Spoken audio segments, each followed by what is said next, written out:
Super Bowl. I think they're overlooking the Green Bay Packers. The Green Bay Packers, on the other hand, are looking at this game to be the key to their season down the road. Well, and then there's Tony Mandarich. This is the day he is expected to make his debut as a Green Bay Packer, the most talked about rookie in the NFL this season. Expected to play in short yardage and goal line situations. 79 degrees, and just a few minutes ago they reported 86 on the field out there in the sunshine. That could be a factor as the day goes on. The Green Bay Packers will receive, and Mike Lansford prepares to barefoot it for the Los Angeles Rams. Packers to our right in white. They have deep Herman Fontenot, the former Brown, and Brent Fullwood. And Fullwood having himself a terrific season so far, running from scrimmage and also as a kickoff returner. Jeff Query also back as one of the 3Ds, the rookie wide receiver. And it's going to be Query. The youngster from Millikan College in Wisconsin gets it out to the 25-yard line, and Don Majkowski will bring out the Packers. Frank Stamms, the Notre Dame rookie, made the stop. Majkowski's numbers a week ago: 354 yards, 3 touchdowns. And he'll have this offensive line in front of him, and Alan Weingrad over there at right tackle feeling the hot breath. The big rookie expected to make his appearance today, Tony Mandarich. In the backfield, there's a look at the running backs, and Fontenot will be in on third downs, along with the extra wide receivers that come in on the passing downs.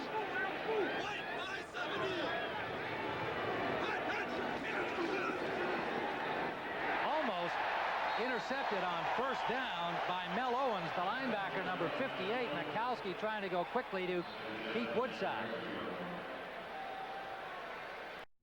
Defensively, for a very active LA team, Reed, Miller, and Wright, their basic front three. Bill Hawkins, the #1 pick, comes in on passing downs.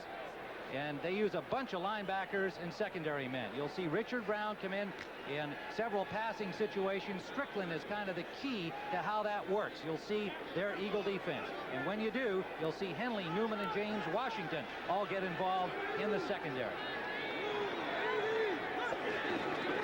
2nd and 10, Green Bay. For Ed West, complete. First down at the 45-yard line of Green Bay. Owens and Vince Newsom on the coverage of the tight end. But this guy has become a weapon for them, Randy. Lindy Infante's very impressed. Ed West has always been a great blocking tight end, but he's getting better and better now as a receiving tight end. He's done a great job and runs out here, gets a little loose in the backfield. You'd love to see a tight end get loose back there and catch the ball well. It's very unusual. They consider him probably right up there. Clint Didier has taught him an awful lot, the veteran free agent from the Washington Redskins. 9 catches in 3 games now for Ed West. First down, Green Bay.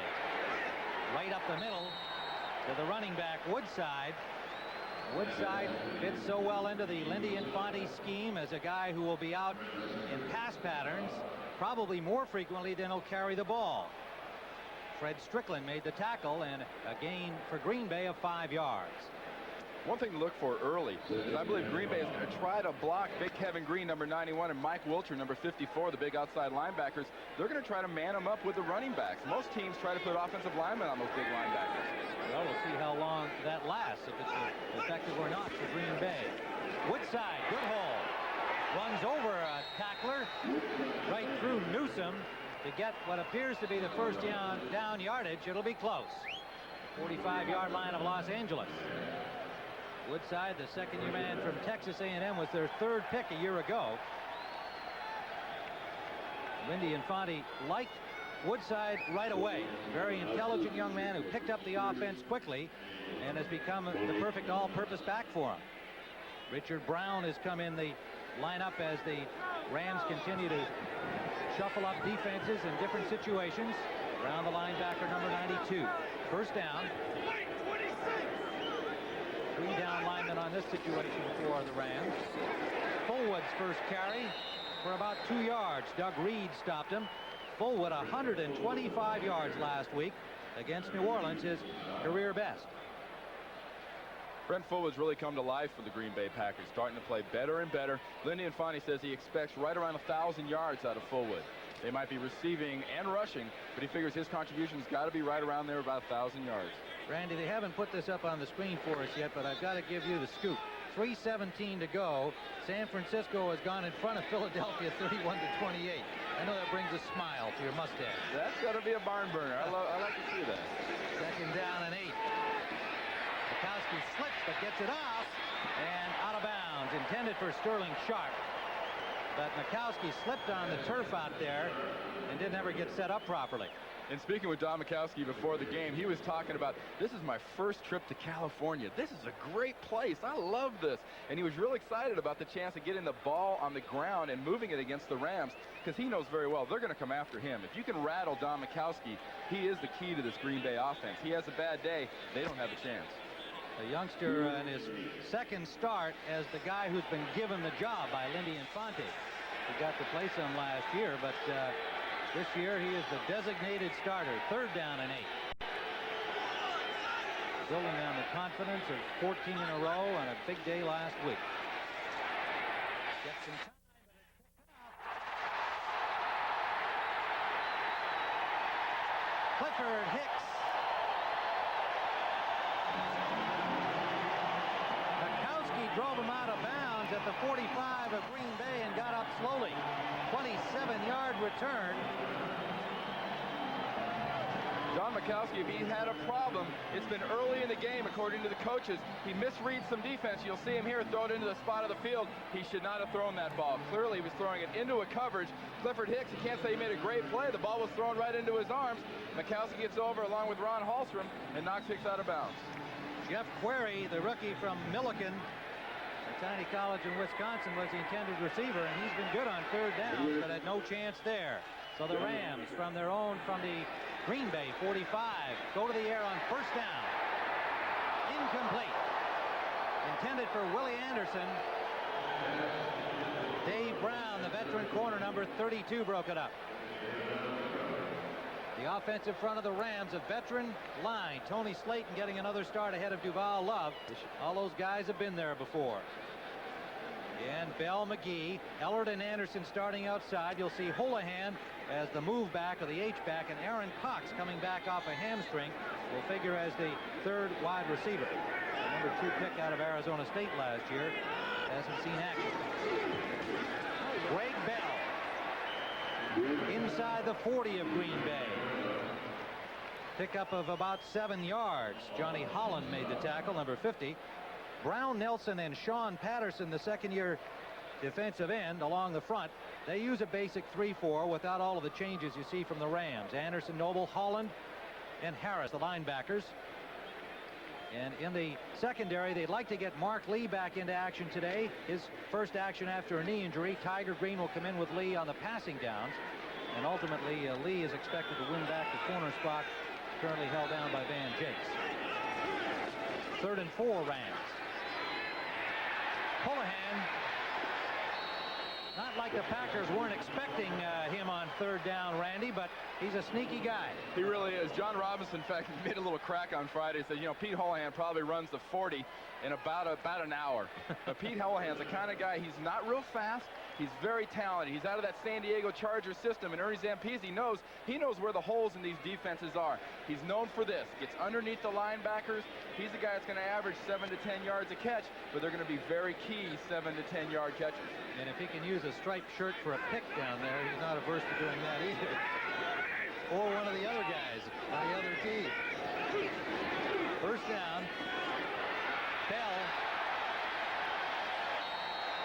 Bell for another 7 or 8. Johnny Holland on the stop. Greg Bell with 196 yards over the first 2 games, 62 of them last week. Now this is the famous Ram counter. You got some great offensive linemen here pulling this way with the running back, especially against his defense. Great blocking angles down, and we're just going to see Greg Bell run this way and cut up through a great hole. It's good to see the Rams run this play. They figure that they've run it too much in the past, and it's sort of taken them out of it. But Johnny Holland gets knocked back, and Greg Bell just goes through a huge hole. Well, again, on second down, close to the first down yardage marker, depending on the spot. You need to get to the 23-yard line, just inside the 24. Tim Harris on the tackle. This is the kind of Ram offense that can kill a team, especially a young, enthusiastic team like the Green Bay Packers. If you were to take time of possession as oxygen, the Rams can choke your oxygen off. They're a team that holds on to the ball for 7, 8 minutes in a drive, and before you know it, it's already the end of the first quarter. You've only been on the field for 1 or 2 series. So it is a first down for the Rams, grinding it out here now on this opening drive. They threw on first down, but they've had Greg Bell plowing yardage out ahead of them in the last couple of carries. Anderson comes into the lineup with Del Pino, and Robert Del Pino, number 39, usually in on a passing down. Bell again. Bell met by the safety Ken Stills. Pickup of about another 5 for Greg Bell. You notice all that infield here at Anaheim Stadium, home of also the California Angels, but it makes it very difficult this time of the year, especially when you see a back like Greg Bell. He'd love to get out on the grass or out on that AstroTurf and make that quick cut back to his left in that case, and he didn't have the opportunity. It's hard to make a real quick move on this dirt. The infield dirt in the home of the Angels here. They're now at the 20-yard line, just at about deep second base. Everett stumbles on the grass and now running on that dirt, unloads it into the end zone. Incomplete.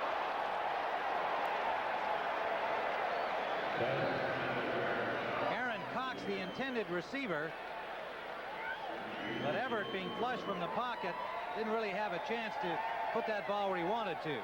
Well, Robert Brown had the charge on. A good job by the Green Bay Packers. They get a little force up. They make Jim Everett think run. Jim Everett won't be compared too often to Anthony Cunningham, and he flips the ball here. Had a chance at a completion, but Jim Everett is a guy that needs to stand in that pocket, and he needs to stand there confidently to throw the ball. The Packers know they have to get pressure in the middle and look for Tim Harris to be playing on the center today in the defense, especially in the nickel. A lot of shifting by the Green Bay defense here, and Everett gets it out quickly, complete to Henry Ellard.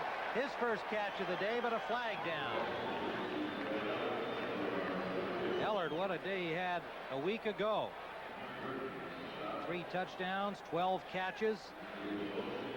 Already has 329 yards rolled up on 17 grabs through 2 games. What a combination so far this season. Ellard and Everett. Here's Jim Tunney, the head referee here in the NFL, and a fine gentleman to boot. He's a heck of a guy. Illegal motion, number 86. It'll still be third down. Damone Johnson, the tight end, illegally in motion.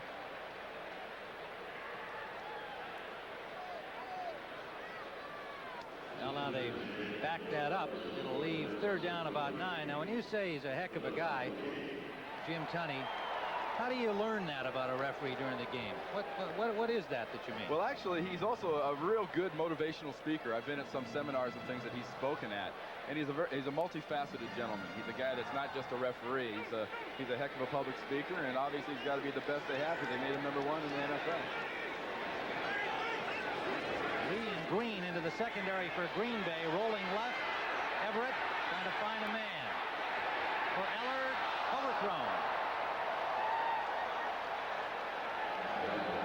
Van Jakes on the coverage. Ellard had a step on him, but Everett didn't deliver. Coming back across the green. It seems a little curious, Tim, to see the Rams using these rollout passes like this. A play action where they sort of fake the counter and bring the center back around with the quarterback to block. That's not the Rams game. The Rams game is not moving that quarterback around. They use him more as a fixture to stand there and throw the ball. So the field goal try by Lansford from the 29, a 39-yard attempt.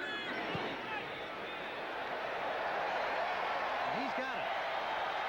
The Rams use their interception to open the scoring here. Lead 3-0 in the first period.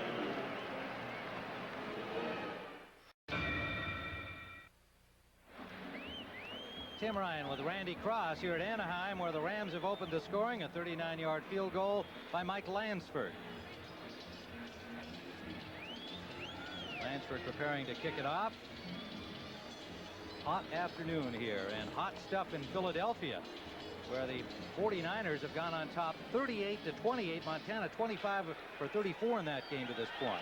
Giants winners today. Washington walloping Dallas. And Chicago beating up on Detroit. Look at this. Pittsburgh upset Minnesota. The Vikings lost 2 in a row. Taken by Jeff Query near the 10-yard line. Query's got some room on the sideline and gets all the way out to the 39-yard line of Green Bay. Majkowski brings on the Packer offense. Quickly some other scores. There's a barn burner. How's that for an expression you never hear? Houston leading by 4. In Seattle over New England, the Seahawks struggled through the first 2 games. They get a win. Indianapolis beat Atlanta. Both the quarterbacks were hurt in that game today, Chandler and Miller. Tampa Bay leading New Orleans. And that is now final. Tampa Bay with a win over the Saints, who've lost 2 in a row. Saints and Vikings, 2 teams that many talk of in playoff terms. Off to a bad start. First down, Packers.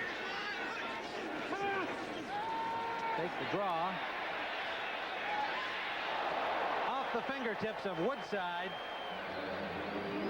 Coverage from Vince Newsom, number 22, who went up for the ball as well. A little too high. A little too high and maybe a little marginal when you're talking about should he throw the ball in that area. Newsom had good position that time, and he threw the ball so high even Woodside couldn't get at it. But he got good pass protection that time, and they've got to keep protecting Don Majkowski, so we'll have more and more confidence to stand in there against this Ram defense. Majkowski now 2 of 6 to start in the first period here, and the interception by Clifford Hicks that led to the Ram field goal.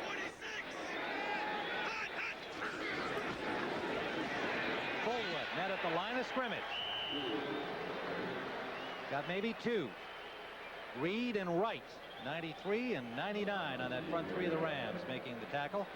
So far in the first 2 possessions, we've seen the Rams play an awful lot of their base 3-4 defense. They haven't showed too much of what they refer to as the eagle, with Brown in as a nose guard and almost a Buddy Ryan style of a defense.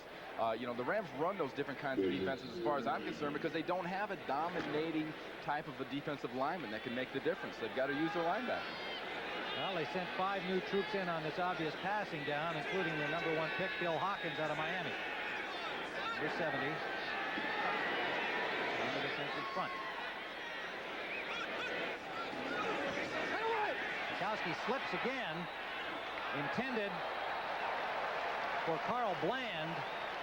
And he couldn't haul it in. The pass just off the mark. But again, the footing in that area, from our view here, you can see it's kind of sandy under the turf. And both Everett and Majkowski have happened to try to set up in that same area. And they've both been having problem with the footing. When you're throwing timing patterns like that, a little slip can kill an entire play. If I was the quarterbacks, both Everett and Majkowski, I'd go get another pair of shoes, a little bigger cleats that's going to give me better traction, because they can't afford to slip like that. Bracken will have to punt for Green Bay from his 25. Darrell Henley, Ram rookie, waiting for it at the 20. Fair catch.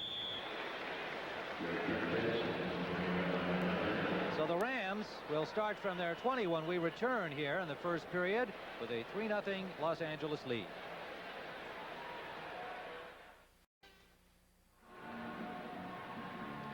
Well, a long series between these two teams. 37-22-1. The Rams lead it. Packers haven't won out here since 1967. Last year, the Rams handed the Packers a 34-7 defeat in the regular season opener in Green Bay. 76 meetings. 52-year-old series. Of course, goes back to when the Rams were in Cleveland.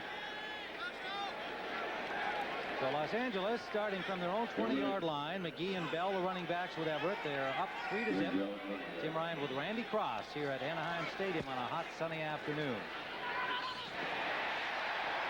First down to Henry Ellard up to the 37-yard line. And again, Randy passing on first down for L.A. paying off.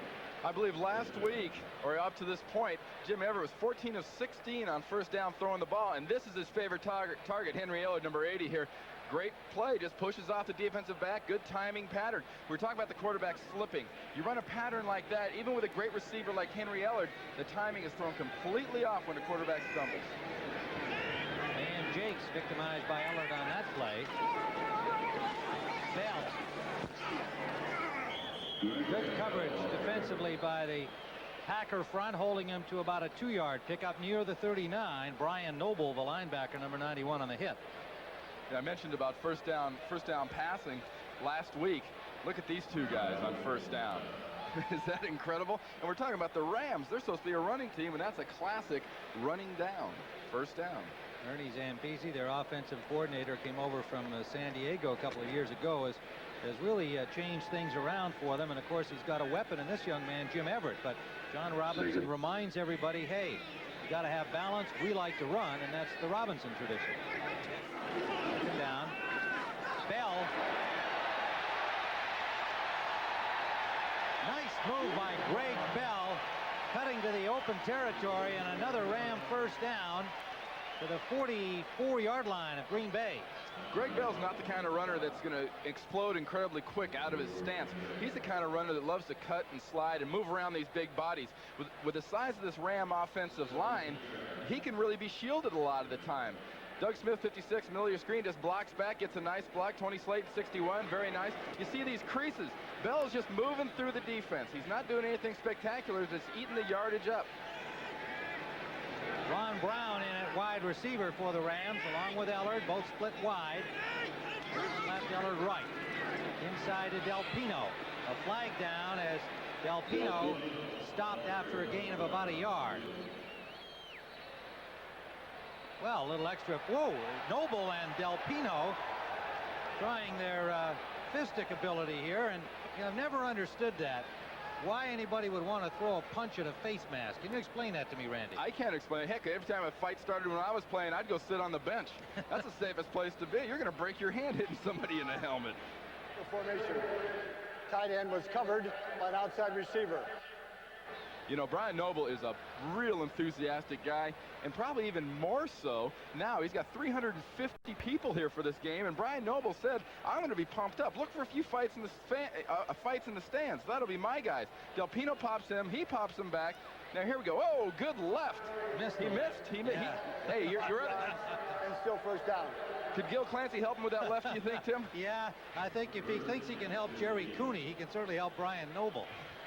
Going to be first down and 15 back at midfield, and it is now a final. The 49ers coming from behind to beat Philadelphia, and that has Randy smiling. Washington over Dallas 30-7, and Buffalo and Houston, look at this, 41-38. A lot of defense down there today. We're 3-0 here. Rams ball. Illegal formation penalty backed them up 5 yards.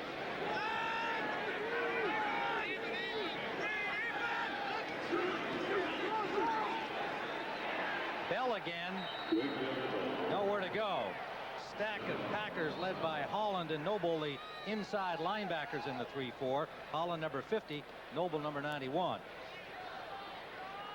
Yeah, what did Noble say? More than 300 of his friends and family here from Anaheim came to watch him today and cheer for Green Bay. That's right. He's pretty fired up. He's the kind of guy that likes that. This is only a second chance he's ever had to play in front of a home crowd. He's from Anaheim. They played here in '85, and now it's been another 4 years till he gets to come back. So that could be expensive. Whoa, 300. Second down. Everett going deep for Anderson. He's got it.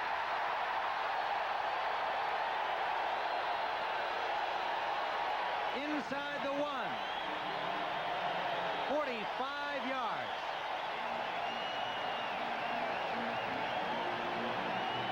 Willie Anderson out of UCLA has taken a lot of flack about dropping a couple passes last week, specifically one when he was wide open for a touchdown. But Jim Everett's going to have all day long. He pumps one way, he pumps the other, and flips that ball up there. This is the Jim Everett pass. Right on the money, hits the guy in stride, and Willie Anderson just goes in. You know, that's marginal. If they were to play that back, it's going to be very, very close as to whether or not that ball gets over the edge of the cone. It just has to barely penetrate right here. If he had it in his left hand, I think it would have been a touchdown, but it was in his right hand. Rams are taking a timeout. The ball is about the 1-foot line, and Jim Everett will come over to consult with the offensive staff here. 3:32 to go, first quarter. On first down, the Rams take it in.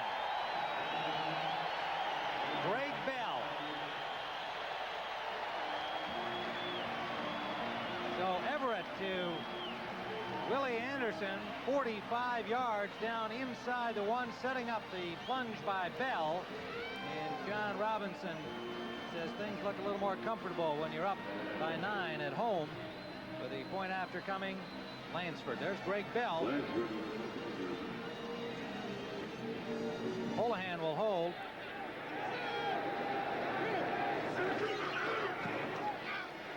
And it's good.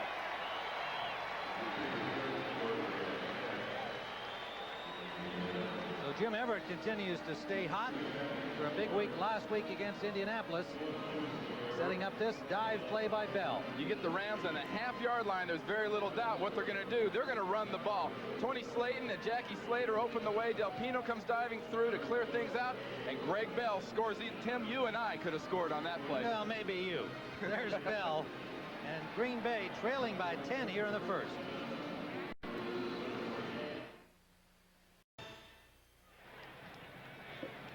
Tim Ryan and Randy Cross at Anaheim Stadium. The Rams have taken a 10-0 lead. 3:29 to go, first quarter. Lansford, who scored his 600th point with that point after, kicks it off for the Rams. Taken by Query at the 10. Query out to the 35-yard line. Again, good field position for Green Bay. James Washington on the tackle. And here that touchdown again. You talk about blocking angles. Look at Slayton and Slater block down on their guys here. Del Pino will come through and put a lead block on Noble, and it's just an easy walk in the park for Greg Bell into the end zone. And here you're going to see Slater down, Slayton down, Del Pino dives. McGee dives into Noble, and Greg Bell scores easily. Could have been out 2-3 yards. He still would have made it. So Green Bay now down by 10. Have to crank up that passing arm of Majkowski again, although they do want to run the ball. And they go with Fullwood. Fullwood running hard, gets about 7 yards to the 42-yard line. Strickland and Owens, the middle linebackers, put the stop on him. And you saw Greg Bell take it in, and you know, he's still playing in the shadow of Eric Dickerson, it seems. Here he got all the attention a week ago, the former Ram back. Rushing touchdowns in 10 straight games, and now with Henry Ellard getting hot as he has on the receiving end of Jim Everett's passes, well, it is indeed double trouble. Second down, and a long three. Green Bay. Woodside has the first down. Sean Miller on the stop, number 98. At this point of the game, especially when you're behind 10-0, I think it's very important for Green Bay not to get too nervous about being behind by 10 points. If they can stay patient like this, run the ball, get first downs, get some points, and figure, hey, we've still got a good 50 minutes or so, or 45 minutes left in this game. We've just got to hang in there. Well, they made the comeback last week, but they would not like to be in that same hole again. First down at the 45 of the Packers. Slot formation right. Nowhere to go for Fullwood. Good penetration by the Rams defensive front. Miller and Reed leading the charge. Denver leading the Raiders 14-0 in the first quarter. And San Diego on top of Kansas City 7-0. Jets a field goal up on Miami in the first. That last play, we saw the Packers run the Rams' favorite play, that counter against the Rams' Eagle defense. That's a play that's getting a little old against that defense. Teams expect to see it, and they game plan for it. They'll stop that every time. Well, that's what happened there. 2nd and 11. They really had it plugged. Short drop for Majkowski. Just out of the fingertips of Sharp. On the coverage was Clifford Hicks. Sterling Sharp complaining a little bit, figured he got a few extracurricular bumps in there on that play. It's a hard call now. The way they have sort of modified this pass rule like this, Majkowski getting fine protection, just lobs this ball up there. Nowadays, that DB can put his hand on the guy to test where he is. We can get incidental contact. They're both going for the ball. They're both looking at it. Now, 2 years ago, that would be pass interference. Now it's a heck of a good play by the defender, and just the guy tripped. It's not his fault. Newman and Washington into the secondary for the Rams on this 3rd and long. Majkowski right on target that time to Query. And the rookie has a first down. Green Bay at the 42-yard line. Newsom put a lick on him, but he held on. Well, I tell you, we're going to see a couple of real good licks here. Majkowski gets drilled by Farnese. Number 51 is going to come up here on a game. Moran can't get him. He drills Majkowski. Query, great concentration.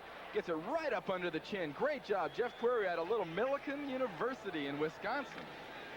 What a treat talking to this young man last night, because when he came in to see our CBS group, it was clear he was trying to be super cool about being in the NFL. And out of a Division III school, you know this kid's excited about being on the Green Bay Packers. This is Sterling Sharp. Ball is loose. A Packer has it. Perry Kemp inside the 10-yard line. Now it came out of Sharp's hands, and Perry Kemp, an alert play to fall on it for Green Bay. Coaches love to see running backs and wide receivers. You'll see Sterling Sharp here at the bottom of the screen catch the ball. Coaches love to see guys that'll twist. They'll break tackles. They make guys miss. They dodge and move. He's got 2 hands on the ball here. He breaks another tackle. He goes to make another move here. Doesn't have 2 hands on the ball. Johnny Gray, number 25, strips the ball. Here's a pilot. You love this. This is fun to watch. Guys are going after the ball. It's actually a nice way to add another 10, 15 yards to a nice reception. Now there's the man who got it for Green Bay, and they're in scoring position when we return to start the 2nd quarter in Anaheim.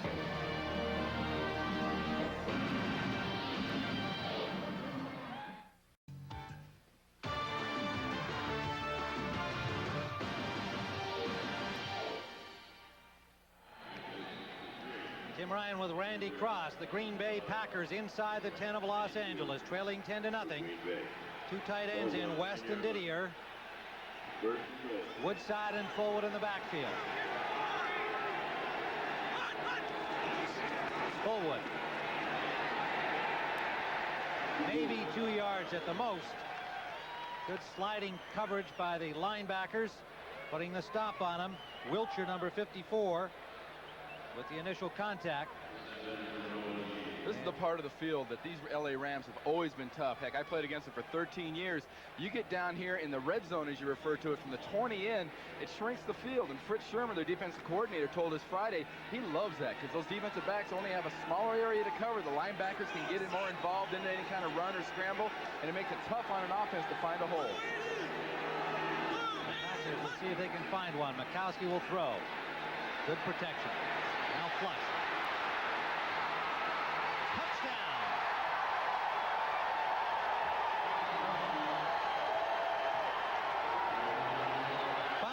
From Ron Hallstrom, the right guard.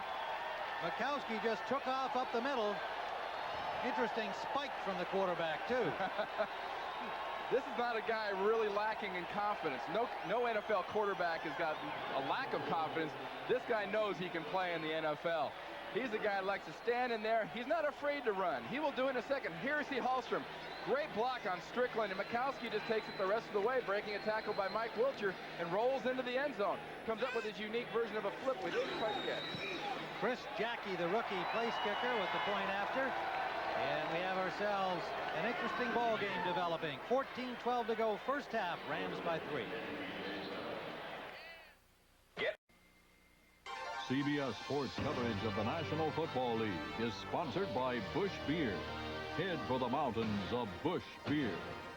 Northwest Airlines. Their job is helping you do yours. And by Ford and your Ford dealer. Have you driven a Ford lately?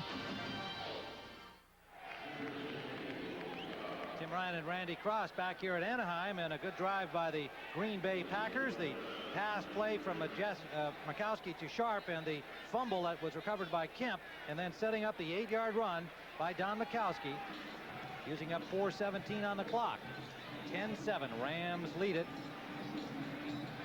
and Chris Jackie will kick it off.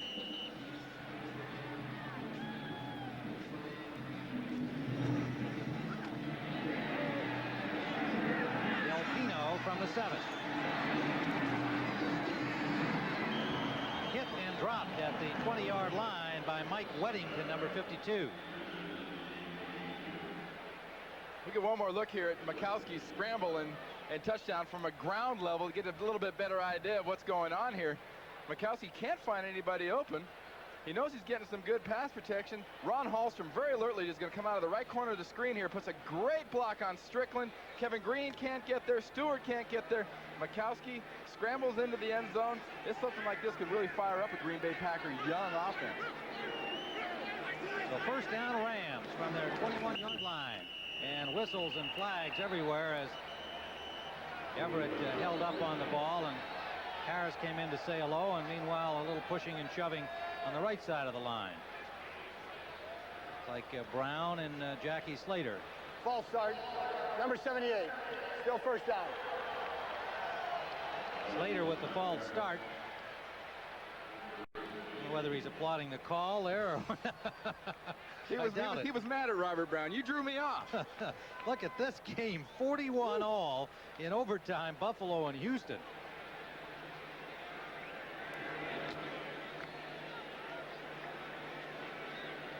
First and 15 for the Rams.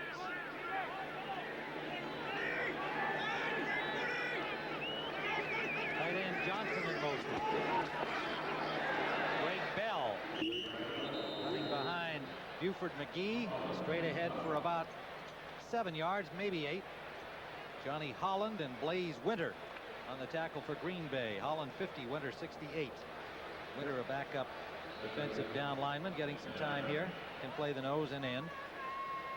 Yeah, we've seen the ground game of the Los Angeles Rams pounding this thing out. We've seen Henry Ellard and Jim Everett get together on these passes. Ernie Zampese has made this a complete offense by bringing the passing part in. This Ram offense is something that we really dealt with in the league now. 2nd and 9 left for the Rams. Everett gets time and has his man for a first down. Henry Ellard, Stills and Van Jakes drive him back, but he has first down yardage at the 42. Here's Henry Ellard, number 80, coming off the ball. Driving on Van Jakes. Van Jakes, he of former New Orleans Saints, just is not quite close enough to Henry Ellard. You can't give a Henry Ellard that much room. You've got to play him tighter and know that you're going to have a little help from the inside. They slam Henry down to the ground. Henry doesn't like it. The crowd boos. Big deal. Well, the Saints victimized their former teammate Jakes a couple of times last week. And the Rams had indicated they thought they could do a little business there. Everett, wide open, Willie Anderson.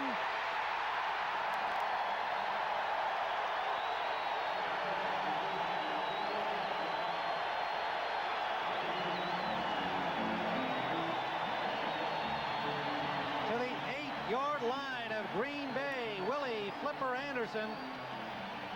And it was Van Jakes burned again. 50-yard play. Great play by Willie Anderson. On the inside of the slot here, you're going to see him come off the ball, a little fake and go. Look at him slow down and say, I'm not going to do anything. Goes into a full speed sprint and fakes Van Jakes out. Once again, he's beat by at least 3 yards here. If the ball had been thrown out in front of him more, that was 6 points. Nice diving catch by Willie Anderson. Bell inside the 5. Now for Green Bay, Randy, when you've plowed down the field, make a couple of good plays, get in the end zone, you don't like to have that one big strike on the next series against you.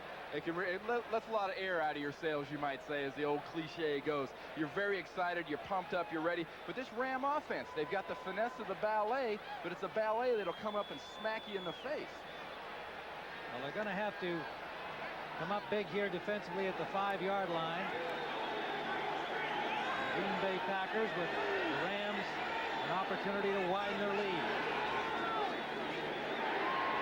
McGee, touchdown.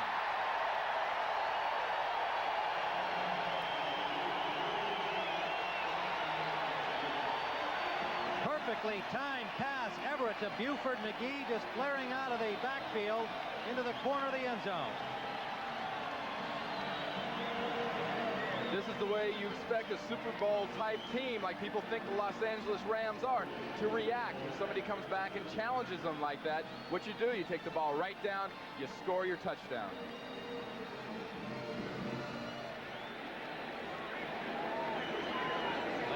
point after. It is good. 78 yards in 5 plays for the score. There's a ground level on a replay of this touchdown. View from McGee. You saw flash him across the screen. Number 24. Everett flips him out. Here it is. It's going to be 6 points right into your living room. Here comes Buford. Rams by 10.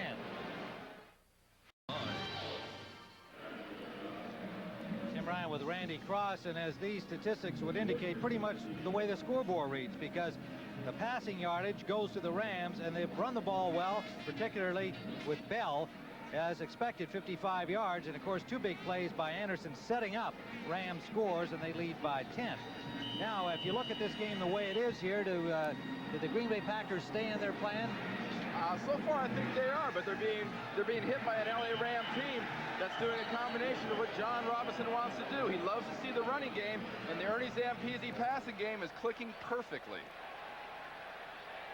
So a good kickoff. Workman did not bring it out, and the Packers will start from their 20-yard line. Indy Infante, head coach, who's got these guys with a very positive attitude. One of the Packer radio broadcasters, Jim Irwin, pointed out to me that, you know, they've really had 8 pretty good games in a row, because they started last year finishing the season well, had a good preseason, and have played well in the first 2 weeks of this year. And the first appearance of Tony Mandarich, much anticipated, number 77, their first pick out of Michigan State. 300 pounds.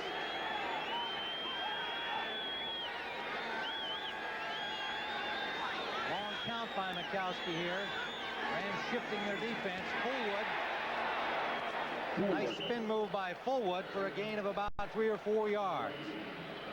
Majkowski seemed to check off right there. It appeared it was going to be a pass from the offensive lineman's stances, but Majkowski saw something probably that shut that pass off he was going to use and went to a run instead.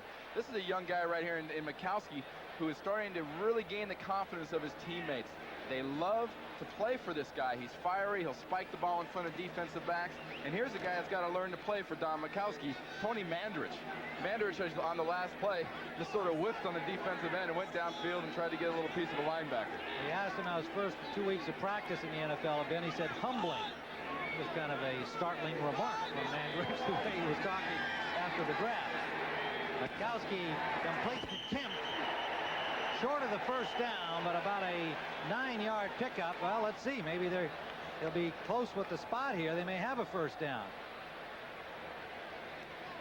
Well, big Tony Mandarich has finally been in an NFL game with a pass. They're worried about him on the run. He's got Kevin Green, one of the best pass rushers in the league, number 91. He cuts off the inside. Green can't go there, and he just pushes him upfield. He's got to be careful right here, pushing him in the back. Most NFL referees will see that. They'll throw a holding penalty on that for illegal use of hands. Do they give him a rookie exemption first game? Only on the roster for the first 2 weeks, but never on the field. First down, Green Bay from their 30.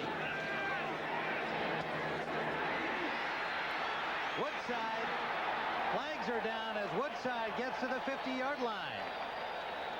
Looked like Michael a ticker Stewart tape parade out there. They got enough flags down on the field. There must be at least 2 different infractions. 19-yard gain, and let's see how it comes out here. You know, with Tony Mandarich in there, you would like to think that the thinking would be, gee, let's go to 3-step drops. Let's make it easy on Tony. They're throwing 5, 7-step drops. Lindy Infante seems to think this guy can pass protect a little bit better than you might think. Both fouls on Los Angeles. Lineup in the neutral zone, number 58 is declined. Holding defense is declined. Result of the play, first down. Well, if Tony Mandarich keeps blocking against Kevin Green, he better be careful. Kevin Green said Friday, I love to get guys, and I like to mix things up. I'll hit him in the mouth one time, then I'll go outside. Here he's going to try a power move on Mandarich here on the left side of your screen. Tries to bull rush him. Bad guy to try to bull rush. I mean, that's a bull in the truest sense of the word. But look for him to try to get Tony Mandarich upfield and rip underneath and come underneath and get after that quarterback. Well, it's a Packer first down at midfield, and so much for using him on short yardage run situations. Another pass out of the hands of Kemp. Mandarich himself saying, I don't know the plays yet. I don't expect to play much. Also acknowledged that, yes, I've got a lot to learn in pass blocking. And here they come out throwing on his first series in the game.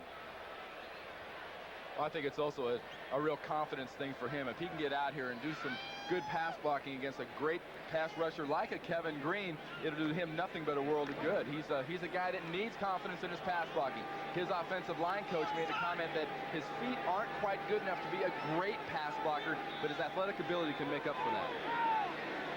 2nd and 10 on the incompletion. 1 setback, 3 wide receivers.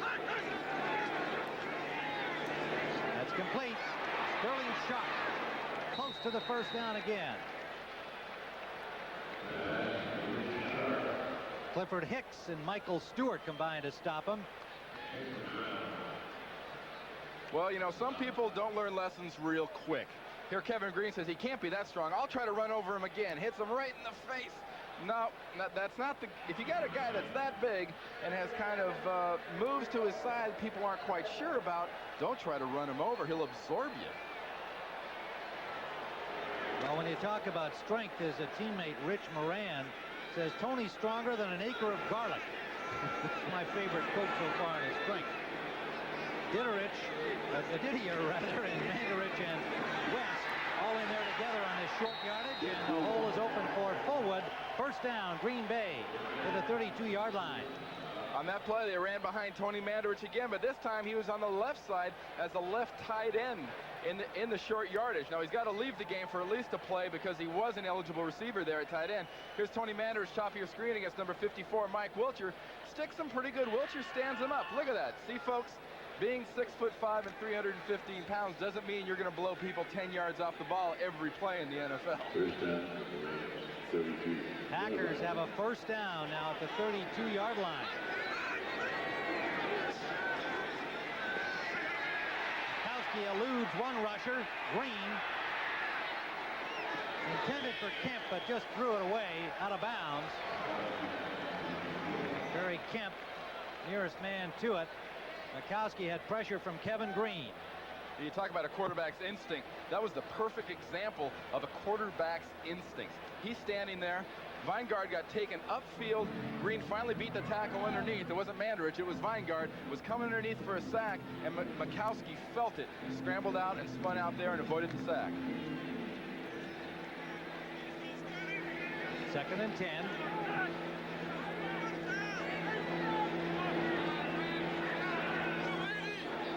Majkowski 7 of 15 at this point, 98 yards. Intercepted. Newsome.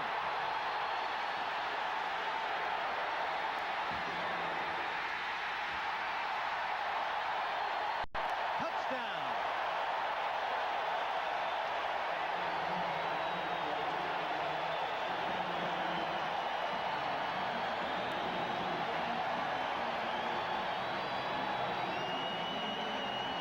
The Beach Boys and Surfers exult as Newsome goes the distance 80 yards. With the interception of Majkowski. Majkowski, the only guy to have a shot at him, tried to cross body there on the sideline, and Newsome just patiently waited for him to hit the ground and waltzed into the end zone.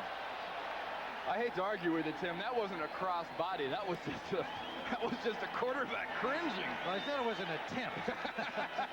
You know, we said earlier, Majkowski throws the ball sometimes. If he has a fault, he puts it where he shouldn't. And that was another example. Newsome read him beautifully. Lansford with a point after.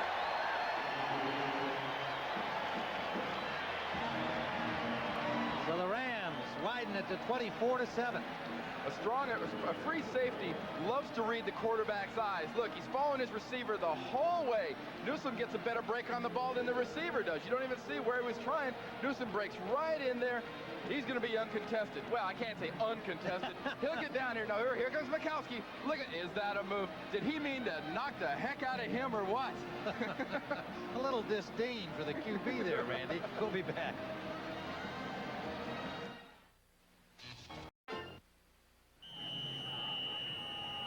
Tim Ryan and Randy Cross at Anaheim, where the Rams have taken a 24-7 lead. Lansford's kickoff taken by Herman Fontenot. To the 24-yard line of Green Bay. And the interception returned by Vince Newsome, 81 yards officially. opening the lead to 24-7. Don Majkowski, 7 of 15 on the day, will now have to rally as he did last week if the Packers have a chance to win here today at Anaheim Stadium on a hot sunny afternoon. The Rams took an early 10-0 lead. Majkowski ran 8 yards to close the gap, and since then a pair of Rams touchdowns to make it 24-7. I think Green Bay offensively has done what they wanted to. The key thing here is Majkowski's made a couple mistakes that the Rams have been able to really take advantage of. 2 costly pickoffs, 1 for the score. Fullwood out to the 30-yard line. Well, for an NFL update, let's go to our New York studios and Brent Musburger. Well, Tim, this is the play in overtime, which does it for Buffalo. They are driving for field goal position. Instead, they get a lot more than that. It is 5 touchdowns on the day for Jim Kelly. Bills win it 47-41. Back to Tim.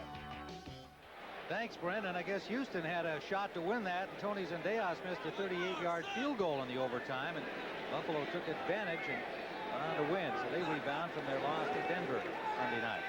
Majkowski on 2nd down and about 5 behind Fullwood. Majkowski under pressure on the play. Last week those numbers phenomenal, and it's hard to put 2 in a row together like that, but they have to get some kind of consistency out of this young quarterback for him to be the man. Well, with right around 6 minutes left in the second quarter, you can't jump to conclusions, I think, too quickly, Tim. He had a great second half. He really made those numbers look more impressive with his 18 passes in a row last week. He's a guy that's got enough confidence to think if his teammates can hang in, I can make a difference. They're not out of this game yet. St. Farinay's in at linebacker as the Rams on the passing down bring in the extra secondary and linebackers. Majkowski up the middle, and it looks complete or not. Yes, it is. It's a good catch by Carl Bland, number 83. A diving grab by Bland. Anaheim crowd unhappy with it, but it'll stand. First down, Packers. The first sign of a quarterback that might be getting a little rattled is usually that he's going to throw off his back foot and won't step up. The Rams are putting pressure on Majkowski. Steps up beautifully right into the face of that pass rush. Real nice pass, but I don't happen to think Mr. Bland caught that before it bounced off the ground from that angle. Well, I think the replay guys were waiting for the replay to look at it. They just got it before the ball was snapped. And they're going to have a peek at that. It was close, shall we say. Carl Bland, one of 7 Plan B guys, those free agents who came over under that NFL management decision on free agency. Carl Bland on the bottom right of your screen right there. 83 will be coming across as the ball comes in. From this angle, we might not be able to quite see. Well, there it is. It bounces on the ground. Yeah, that should be an incompletion. I mean, it was almost a trap, but offensive guards are supposed to trap, not wide receivers. There it is again. He's just wrapping up around the ball, so I don't really see. Majkowski obviously thinks it's a completion. It'll be a gift, Don, if they give this one to you. On further review, the play is ruled incomplete pass. 4th down. Well, see, the crowd says we were right the whole time. Anaheim Stadium crowd, they all saw it. No matter where they were sitting, they had right view of that one. They all had it incomplete. They gave that call the typical Los Angeles seated ovation. Except for that 300 group of Brian Noble fans, 300 fans that he's got here. You know, LA is not a bad place for a visiting team. This is not a hostile stadium to play in. It doesn't get too loud, and it seems no matter who plays in this stadium against the Rams, they've got at least 10, 20,000 fans here. Darrell Henley, rookie back to receive Bracken's punt. Henley out of UCLA, the number 5 choice of the Rams this year. Bracken standing at the 15 of Green Bay.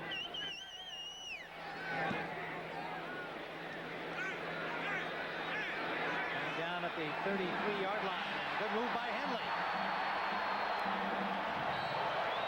Near midfield.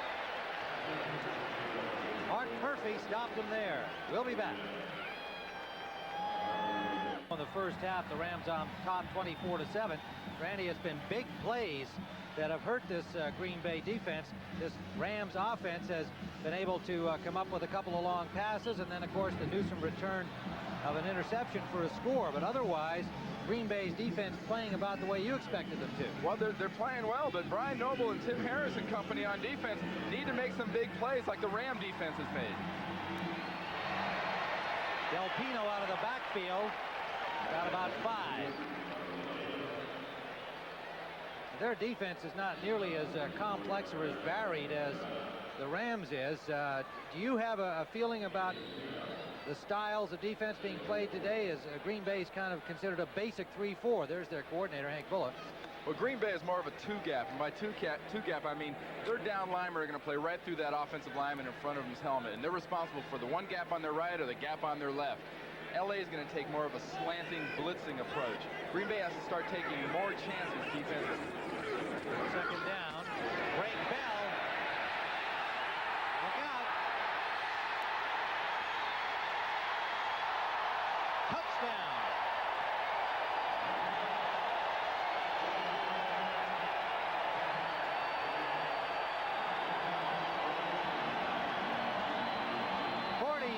Yards for Greg Bell. Second touchdown of the day. Breaking through Blaze Winter and then finding lots of open real estate to the goal line. Well, just about the time I say they have to take more chances, they get up there a little bit tighter, play more of a nose-up defense with a linebacker, Brian Noble, 91, walked up over their left guard. Sure enough, Greg Bell cuts it back and goes 45 yards for a touchdown. Lansford, the point after. And these are deadly points here in the first half. The Rams really jumping on top of Green Bay and forcing them into another comeback situation in the second half.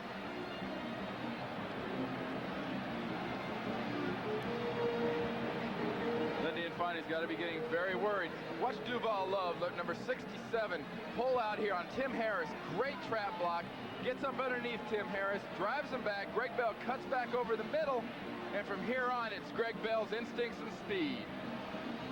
No one's going to catch him now. Tim Harris tries to get in there, make an arm tackle, but can't quite get to him. It's starting to get critical for the Green Bay Packers. It's no longer a cut. We're talking hemorrhage. 31-7. And this is a young, growing team that trying to duplicate what they did 2 weeks in a row would appear to be a little unrealistic. New Orleans Saints and LA Rams, two well-established teams with playoff visions ahead, although the Saints struggled, and a week ago perhaps people have changed their opinion of New Orleans. Well, you talk about this Green Bay Packer team and the difference in the attitude. Lindy Infanti's got him more relaxed. He's got him more confident. I think with his kind of leadership and the veteran leadership they have on this team right now, even being down 31-7 is not going to be a real time for this team to lay down. They will not lay down. Lansford. 45-yard run by Bell for a score. His longest as a Ram. Coming over in the Dickerson three-way deal. On the goal line, Workman. Vince Workman, the rookie, all the way out to the 47-yard line of Green Bay. The rookie from Ohio State. And speaking of colleges, next Saturday, Auburn and Tennessee at 2:30 Eastern Time. Our CFA action, number 4 ranked Auburn and 14 Tennessee. They were both idle yesterday. Well, Tennessee wasn't idle 2 weeks ago. They played a team in UCLA that was supposed to be a little bit better than them. Tennessee's proven so far to be the surprise in the top 20. They just ripped the Bruins. I'm sorry to hear that on your behalf, Randy. It'll be the battle of the Reggies. Reggie Slack from Auburn and Reggie Cobb from Tennessee. Two quarterbacks going at each other next week, 2:30 Eastern. First down, Packers at the 47-yard line. Majkowski has to take it out of bounds. Good coverage downfield. Forced out by Mike Peel. rookie lineman of the Rams out of Illinois. This is the situation. There's Tony Manders, the big offensive tackle. It's not a bad place to be, Tony, on the sideline when you're down 31-7, especially against the Rams, because they're standing over there in the Ram defensive huddle. They're smiling. They know you got to throw. Kevin Green's thinking, well, gee, I could pad a few sacks here. I can get me another one. I got 3 on the season. 2-3 before the half, and I can get into the second half. I'm ready. They love to see an offense that has to throw. That was ruled a sack with the 2-yard loss. Majkowski forced out of bounds by Peel. 2nd and 12. Woodside, the ball comes loose. Rams have it. Jerry Gray at the 25-yard line.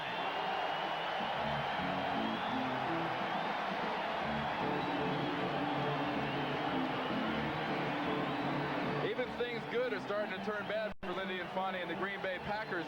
Majkowski stands in good, gets good pass protection. Last minute, sees his receiver, flips it out here to Bland. Now watch 23 come up and bat, just comes up and knocks the ball out of his arms. Woodside, I'm sorry, not Bland. That is what a defensive back is trained to do from the first day of Pop Warner football. If you get behind a guy, you come up and you knock the ball out of his hands. Good play right here. Here comes the right hand foul. Knocks that ball right out of Woodside's hands. A receiver has got to be thinking ball when you get in the open field like that. Gray's recovery as the Rams the football again. Great Bell to the 30-yard line. 3:40 still to play here in the first half, and that's the 3rd Packer turnover. And they haven't been little turnovers either. They've been big ones. 2 big interceptions and now a bad fumble. Veteran Mark Murphy, number 37 in the middle of your screen, 10 years now with the Green Bay Packers. He's been a mainstay there for a lot of years. He's been known mainly for his hitting early in his career. Now he's a center fielder.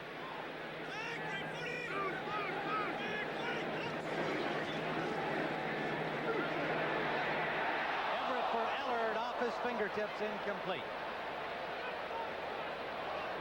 The 3rd down and about 6.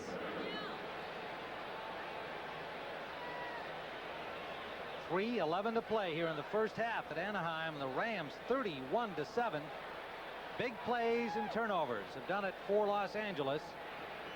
They have the 49ers next week. We had the sense that they were perhaps looking a little beyond Green Bay to that, but right now they're flying high along with their Rams official flag. Ron Brown into the backfield for the Rams. And they give him the ball, but it didn't go anywhere as it was smelled out by Blaze Winter. He made the stop on him. Flag down on the play. Ron Brown, normally a wide receiver, but of course that great speed that he has, the former track star, and they... Illegal motion. 83 offense is declined. It'll be 4th down. Willie Anderson illegally in motion. But Ron Brown, they tried to sneak in there and get some real estate for him to run in from scrimmage. Packers stopped it. LA will punt.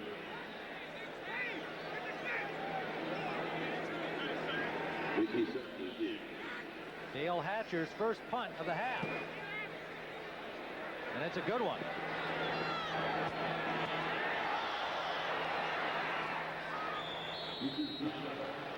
Vicky Sutton on the return, former Ram, and got it to the 31-yard line. Well, next Sunday on CBS. It all starts with the NFL today at 12:30 Eastern Time, and some of you will see Atlanta at Green Bay. Randy and I will be there to see the Packers and the Falcons. Washington at New Orleans, the other early game, and then doubleheader games. The Rams at San Francisco, and some of you will see the Giants at Dallas.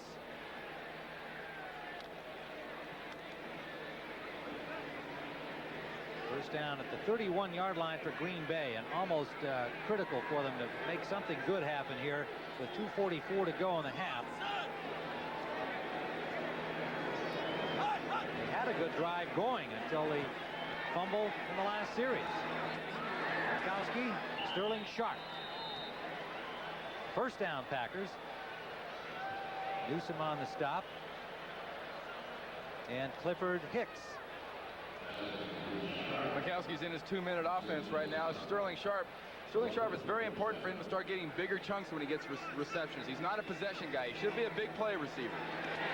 A sack on Majkowski.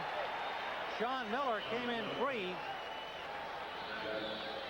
back at the 32-yard line.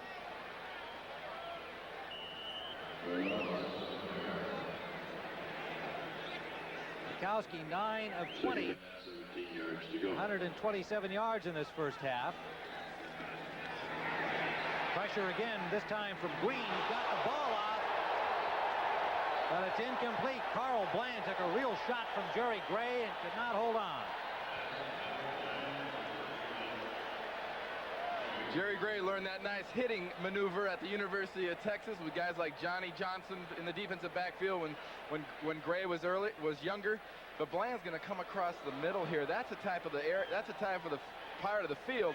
Receivers get a little bit edgy about going in there. Bland sees the ball, knows he's going to get hit, and Mr. Gray accommodates him, puts a nice little lick on his shoulder. So that leaves third down, 17.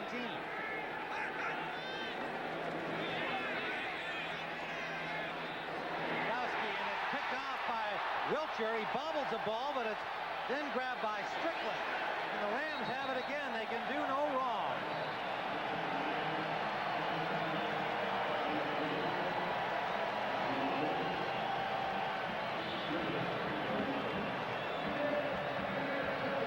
As memorable as last week in the New Orleans game was for Don Majkowski, this is turning into a day he would love to forget, but the fans in Green Bay most likely won't let him.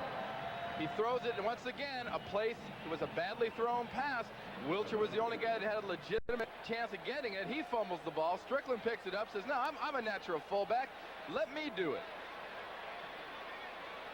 So the Rams in good position again at the Packer 46. We'll be back.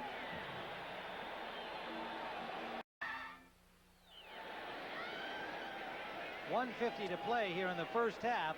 The Los Angeles Rams with a commanding 31-7 lead and the football following the Mike Wilcher interception. Red Strickland recovering the bobble by Wilcher. Rams keep the ball and they strike to Ellard.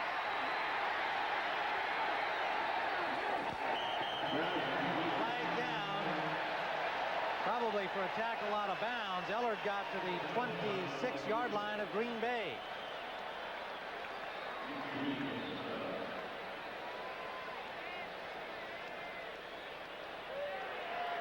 Face mask, defense, number 23. It'll be 5 yards added to the end of the run. First down by the distance. It's grasping the face mask penalty against Tiger Green, so they get an extra 5, and they'll spot it at the 21-yard line. You get a guy like Ellard running free in the defensive backfield. Defensive backs will grab anything they can get their hands on in order to put that guy down, and Tiger Green obviously got caught.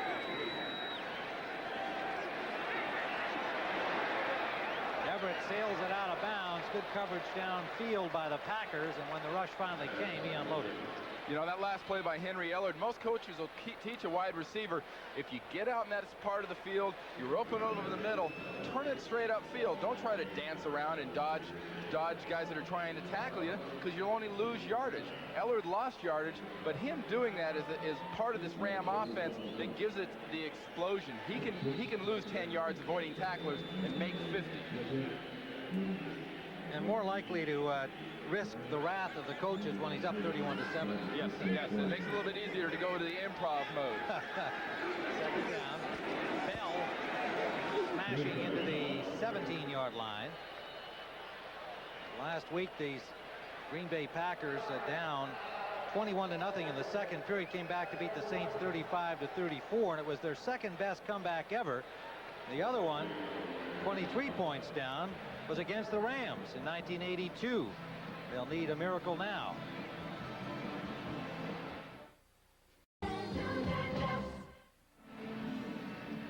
Randy, that really says it all here for the Rams. They've been alert and they've taken advantage of it. Majkowski has had his problems. He definitely has. You know, when you're young, as Don is, and you start making mistakes like in an every other game situation. You have a great game, then you have a so-so game. People start saying, well, gee, it all depends on what quarterback shows up as to how well the Green Bay Packers are going to do. And yet Lindy Infante has said, I won't give you the quick hook. Wants him to grow in this job. Everett. The tight end, Damone Johnson, to the 11-yard line. John Anderson on the tackle. And here's a guy, typical example, Jim Everett, in his 4th year out of Purdue, coming over in that big trade in '86 that got him here to the Rams. And they said, we're going to let this guy grow with us. And he's developed into what now appears to be a very mature quarterback, and just in his 4th year in the NFL. John Robinson has been patient with him. And that's what Lindy Infante wants to do with Majkowski. I think Jim Everett also had the luxury of having John Robinson as a head coach here.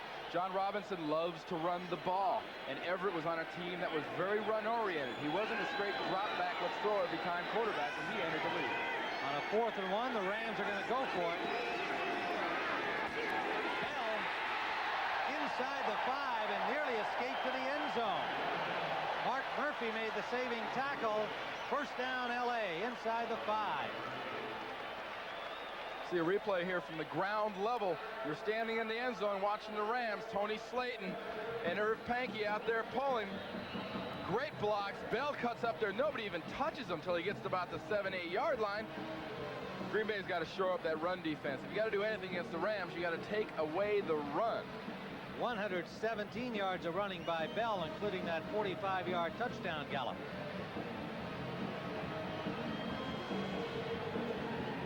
The timeout on the field, and chance to remind you that coming up at halftime, Brennan Irv will have all the scores, highlights, and latest information from around the NFL today.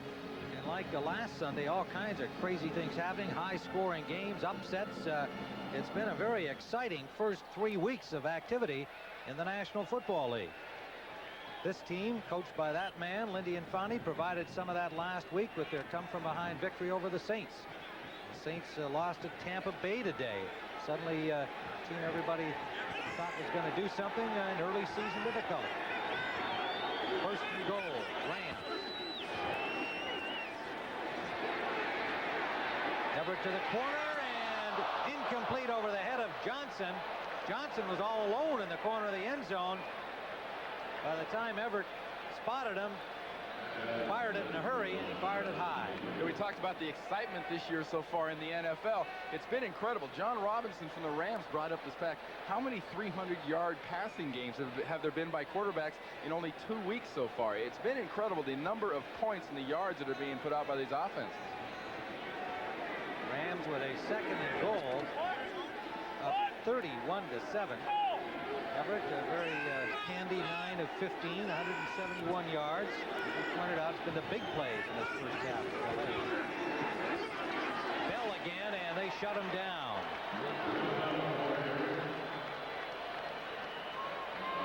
James Campen, normally an offensive guard, playing over on the defensive side, made the stop for Green Bay. Another one of the Plan B free agents, came from New Orleans, a center and a guard, getting some defensive time. That's not unusual for an offensive lineman to play in the goal line defense. I remember John Colma back in 1981 for the 49ers was in on that famous goal line stand against the Bengals in Super Bowl 16. So Mr. Campen's not breaking any new ground, but it's great to see a guy that's able to contribute. He's a third-team center, and he's a kind of, you want to get him in where he can do something. Did you ever play any defense? Not on purpose. only after an interception. I played it in high school, and I got to UCLA, and they said, nah, you're going to be grabbing people and keeping them off running backs and quarterbacks, not getting after them. Well, Lindy Infante, full of optimism last night, but realism also when we talked to him, because he's been around this game long enough to know that the last week's game doesn't mean anything for this week's game. Tough, mature team. The Rams coming together, and he knew he had his hands full today. He's got a path to turn it around. Third and goal. Johnson, touchdown.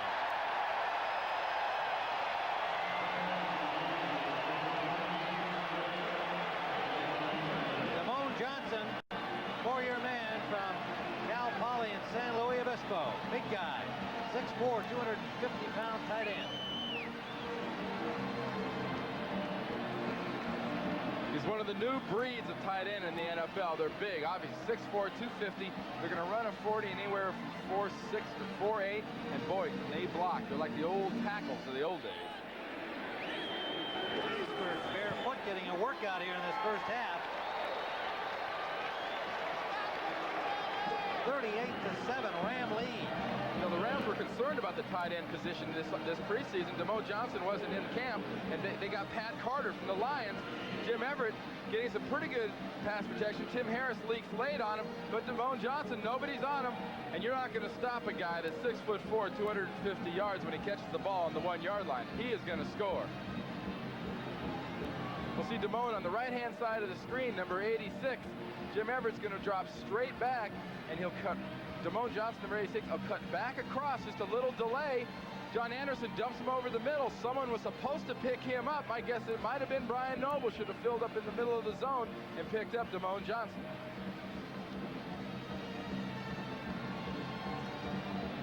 Don Majkowski could use a few of those touchdown passes, whether they're 5 yards to his tight end or 50 yards to a wide receiver. Well, if you join us along the way, it was only 10-0 at the end of the first period. Rams on top, and then the Packers got on the board with Majkowski's 8-yard run. But since then, the Rams have made all kinds of good things happen for Ram fans. They now lead it 38-7. And after I send you 7, Kansas City 6. And after I Denver 28. So Lansford will kick it off. Mark Murphy leaving the field early for Green Bay. Might have been injured in the last defensive series. Short kickoff taken at the 25-yard line. Scott Stephen, reserve linebacker. I'm sure he was surprised to see himself getting a return opportunity. He was so excited he put his knee down right away. That's a special team coach's nightmare. Guy McIntyre, if you remember back in Super Bowl 19, got a kickoff to him for the 49ers, and promptly the guy says, "Get up and run." Guy got up, he fumbled. At least he had the presence of mind, Mr. Stevens, number 54, to stay where he should have been. And they have put the Pawski on Majkowski so far. Yes, they have. He's put a little on himself too, the young quarterback. But you know, he got it together in the second half against the Saints last week. Not to say that he can repeat that, but he's a confident young guy. Herman Fontenot's first carry with a flag down. Fontenot, the former Cleveland Brown, picked up about 8 yards.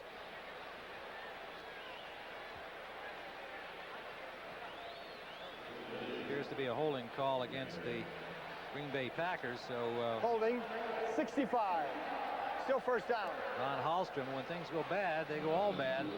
These guys, I would think, just want to get to the locker room here and try to regroup for a second half run at it. 3, Washington 30. 11 seconds on the clock. This will be a test of Lindy Infante's locker room oratory at halftime. Without a doubt. You know, we're looking at Ron Hallstrom there. We watched him before the game standing next to Manders. Hallstrom 6'6", 300. He looked tiny. Well, apparently they both weighed in at 300 pounds on Tuesday at the regular weekly weigh-in. Del Fontenot gets it out to the 35-yard line with a run just to get that clock to 0 across. And that's the end of the first half. The Los Angeles Rams 38, the Green Bay Packers 7. CBS Sports coverage of the National Football League is sponsored by the new generation of Oldsmobile. Step into the future now at your Oldsmobile dealer. Diet Coke, just for the taste of it with 100% NutraSweet. And by AC Delco, automotive parts that don't just fit, they match.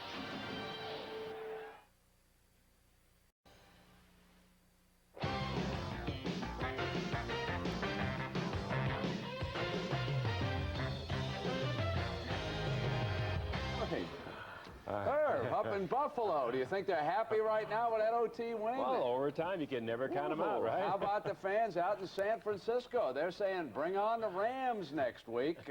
What a great game this was. San Francisco and Philadelphia.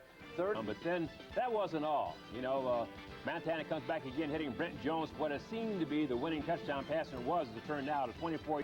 And my gosh, they make it look awfully easy. 3 touchdowns in 4 minutes for Montana to pull that one out, just when it appeared as though the Eagles were going to hand the Super Bowl champs their first defeat.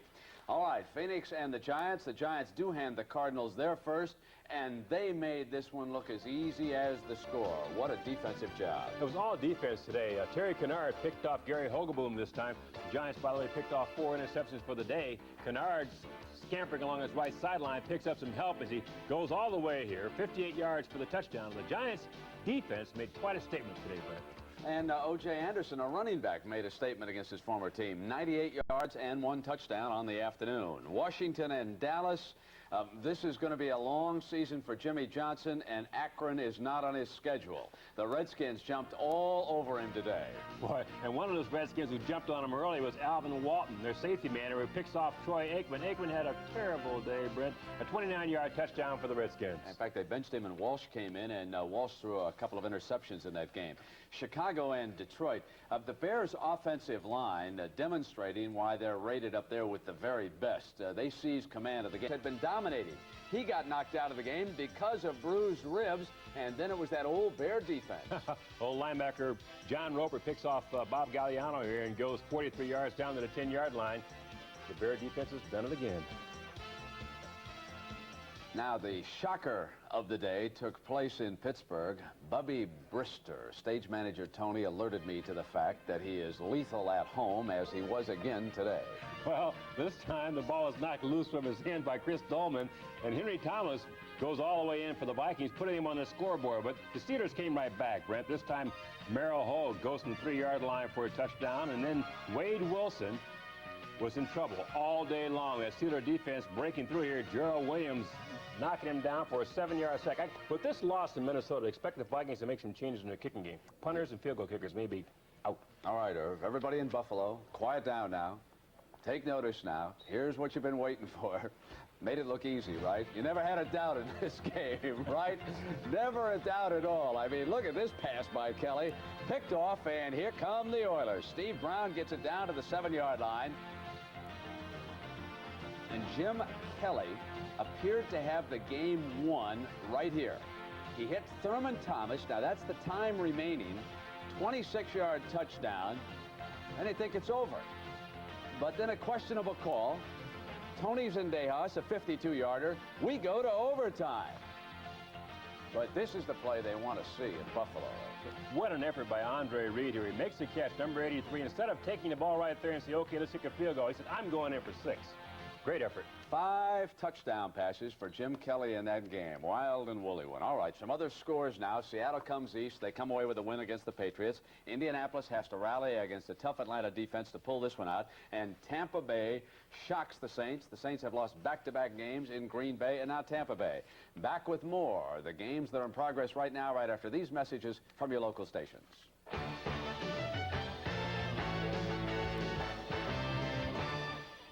When people than this.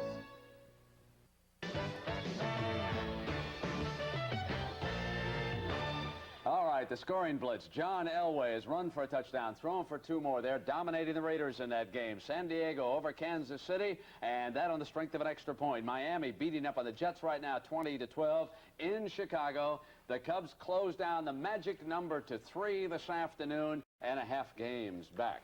So, Irv, what do you think, big fella?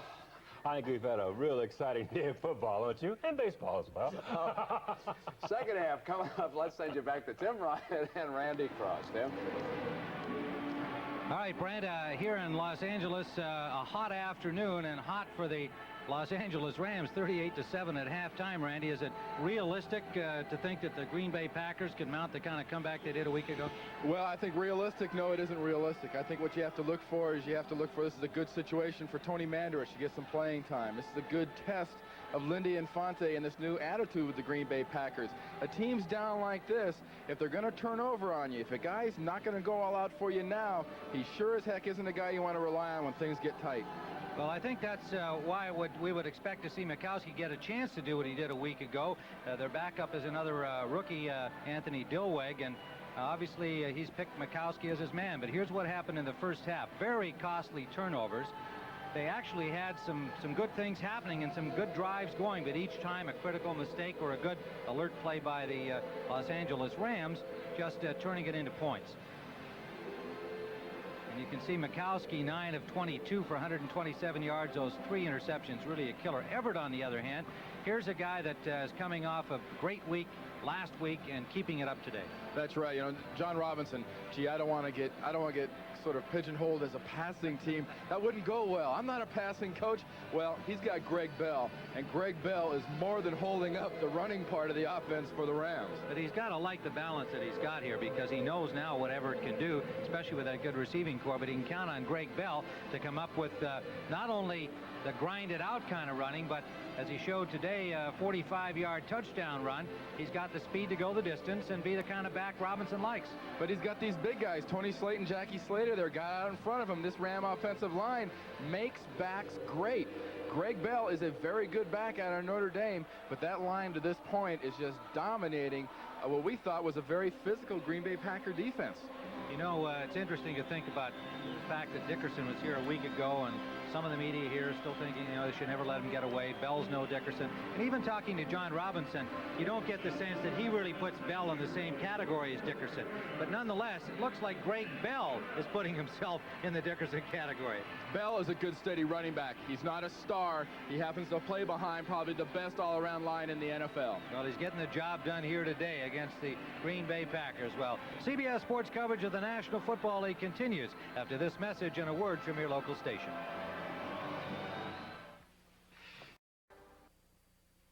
And the Rams have not seemed to have been affected by the heat at all. They have rolled up a 38-7 halftime lead over the Green Bay Packers. And the Rams will start with the ball first in the second half.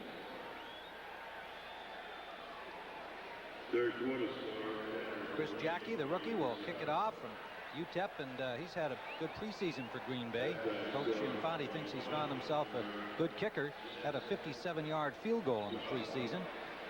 As the coach pointed out, wind-aided, but nonetheless, he was 6 of 8 in the field goal category during the exhibition season. Chris Jackson. Ron Brown from the 4-yard line to the 33-yard line of Los Angeles. Burnell Dent made the stop there. Dent's been alternating with Johnny Holland at one of the inside linebacker positions. Suffered a cut forehead last week, so it's a little sore for him to wear the helmet, but he's out there doing his thing. Jim Everett comes on the field for Los Angeles. A very poised, confident young man these days, and he's had himself a terrific first half.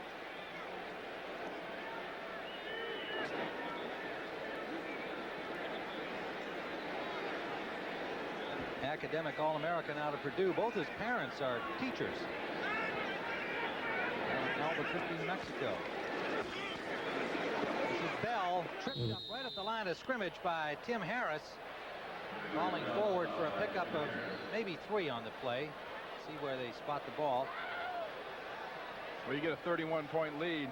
You're looking to practice your running game. You're going to be out there. You're going to have your offensive line pounding a little bit. You don't want to give the defense too many chances, and Tim Harris is a good example of a guy that might have a chance of getting a shot on Jim Everett in this type of situation. They're going to want to really pound it out and eat up time on the clock. Well, where he went down was behind the line of scrimmage, and they spot the ball for about the loss of a yard. 2nd and 11. Forehand motion. Bell again. And again, nowhere to turn upfield at the corner. John Anderson was there, along with the safety Mark Murphy. Murphy left the field a little bit early, Randy, at the end of the first half with some heat exhaustion. It's in the high 80s out there.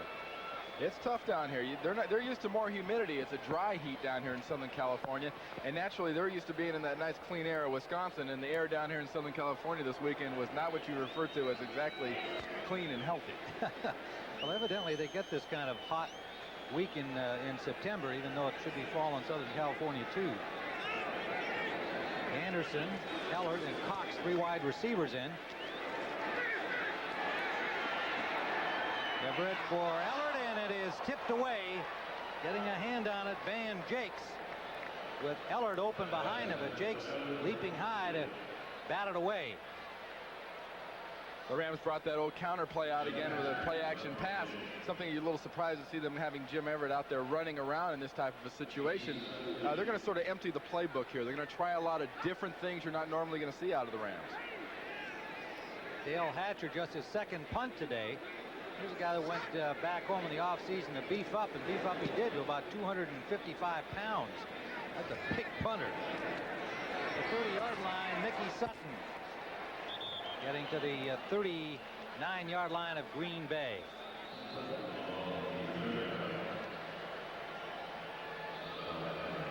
So Majkowski brings out the Packer offense. He'll try to get something going after the 39-yard punt by Hatcher.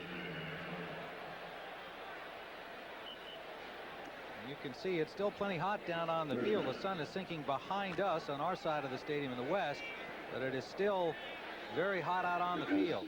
The Packers left Green Bay. It was in the 40s.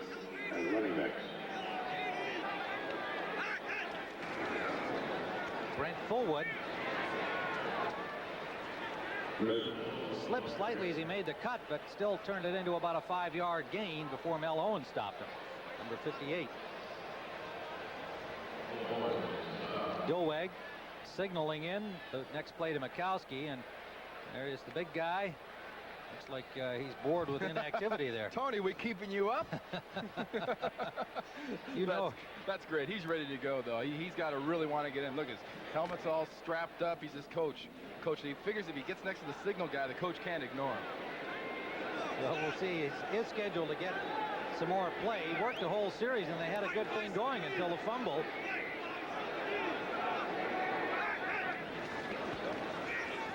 Majkowski's got a man open and overthrows Sterling Sharp.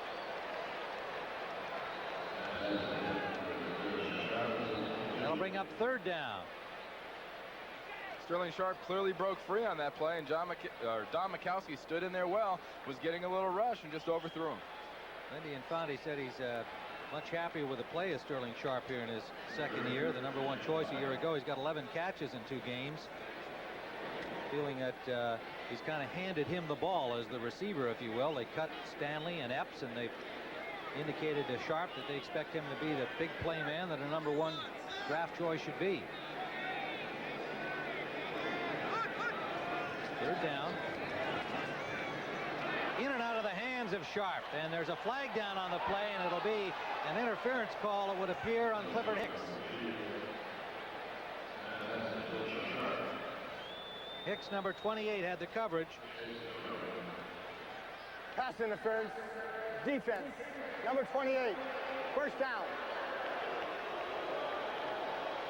So the Pack has a first down approaching midfield. And that brings on a bunch of new Ram defenders. Reed, Peel coming back, getting some time. Mike Peel, their number 3 pick out of Illinois this year. Or last year, pardon me, in '88. Spent last year on injured reserve. There he is, big kid, 6'4", 265.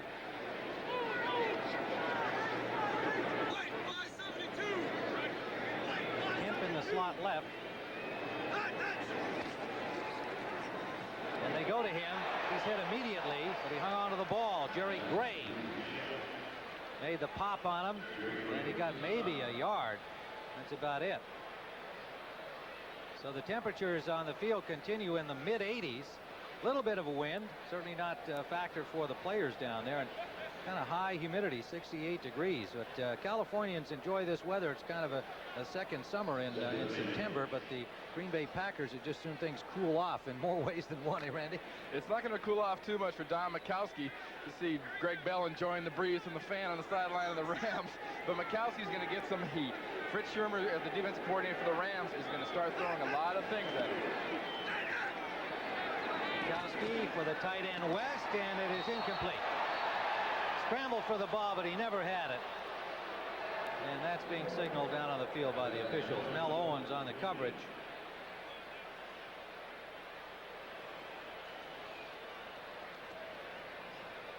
Don Majkowski is going to throw the ball out here to the right to Mr. West. The ball comes in. Let's see here. Ball is in his chest.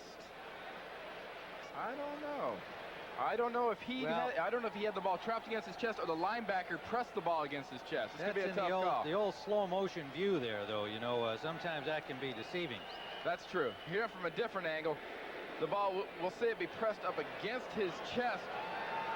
I don't know. It's a tough call. He may have, he may not. That's one of the jobs. I think the refs do an unbelievable job. I think we get to see things in slow motion. They don't have that luxury. They got to make a snap decision. Well, sometimes the slow motion is deceiving, and it looks like they're reviewing it as we speak. The point is, if you see that in regular speed, again, my thought would be that it would not even be in doubt. I think sometimes the slow-mo look at it can be deceiving. Let's see it in regular speed. Thank you, gentlemen. Downstairs, our producer Bob Monsbach and company.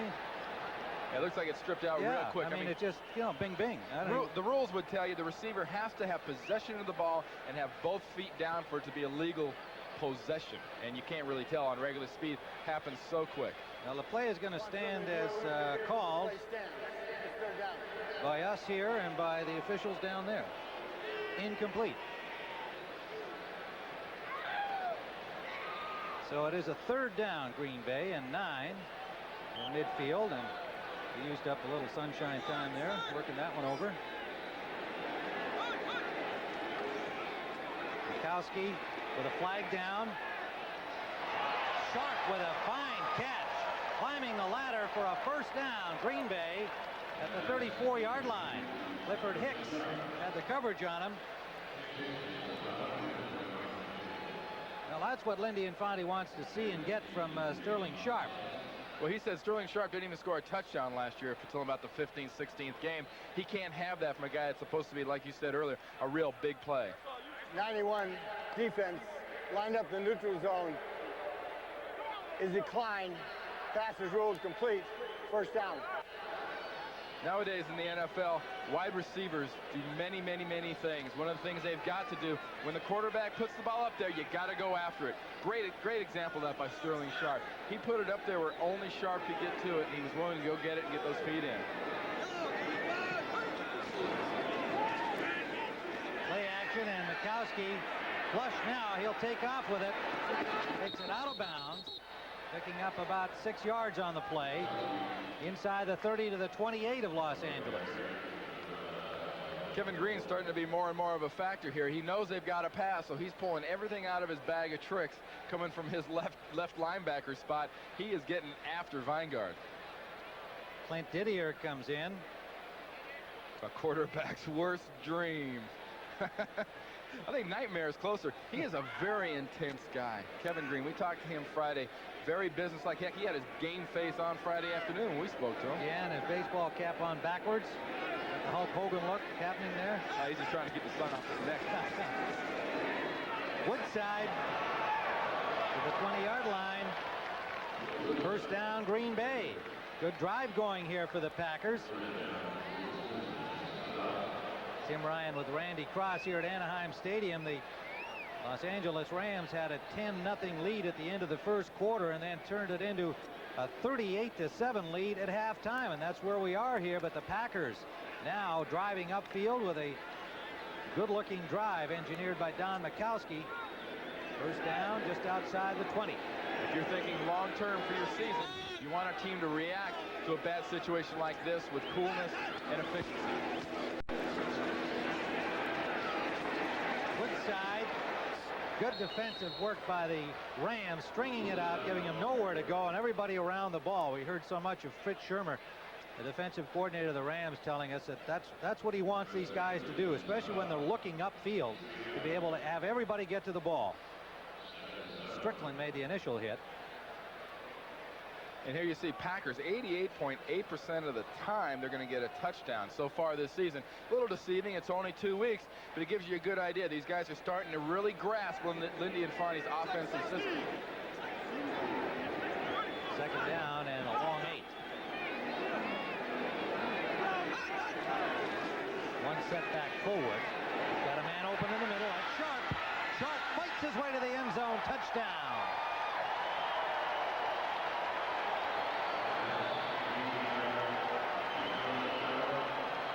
Sterling Sharp carrying Michael Stewart with him. And a good drive, an 18-yard score, culminating that good-looking drive. Here he is on the inside, number 84 in the middle of the screen, cuts across. He's going to catch the ball. Watch, he hesitates like nobody's going to hit me. Oh, geez, okay, I'll go straight upfield. Good drive. He drives through there. The Rams are a team you can see that is ahead. They're arm tackling. You can't arm tackle in the NFL. You've got to put your arms around a guy and drive. The point after is good from Jackie, and it is 38-14.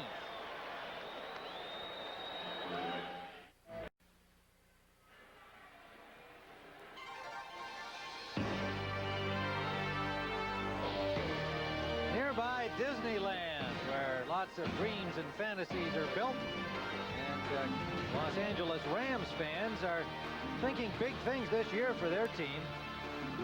And on the basis of the score right now, they have a right to, but the Packers have scored to make it 38-14, and the Rams must be thinking, well, a week ago, we must remember what the Packers did to New Orleans, coming back from 21 points down. From the goal line, Ron Brown, near the 20. And the Rams offense will start from there. Green Bay going 61 yards in 9 plays. Majkowski topping it off with an 18-yard scoring strike to Sterling Sharp.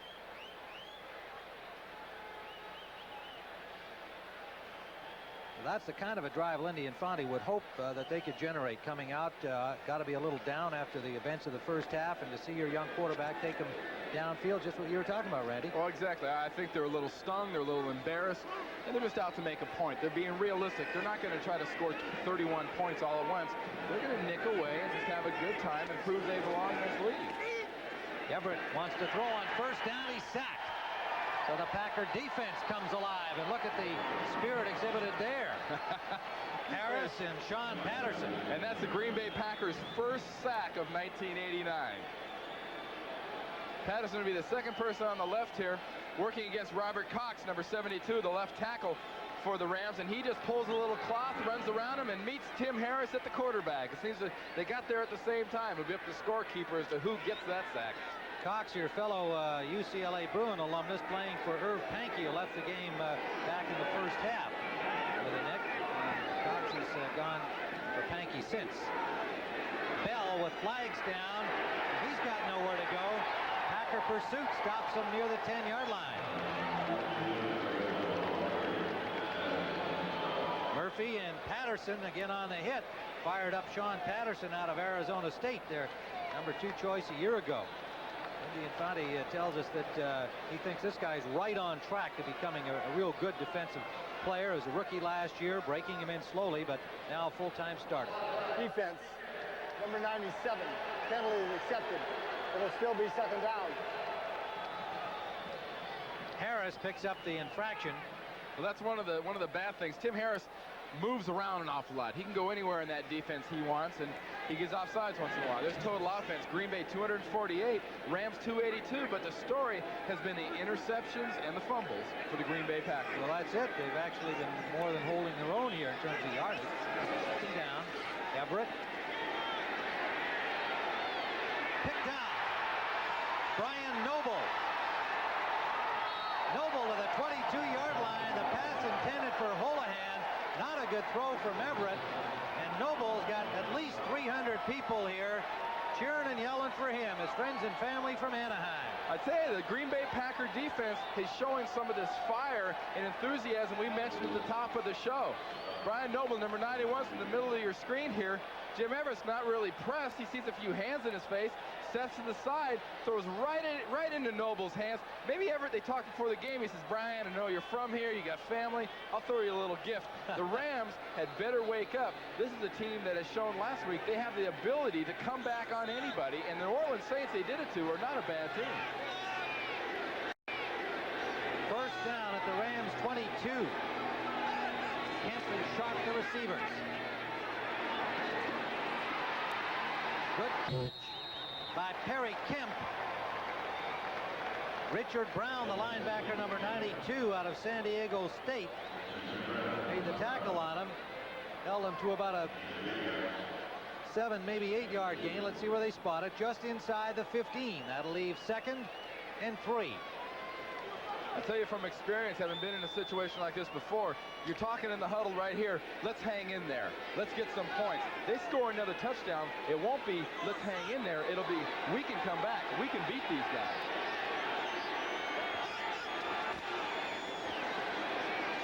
Woodside. Stacked up at the 10-yard line, but he has a first down. Ram came away with the ball, but I believe play had been whistled dead.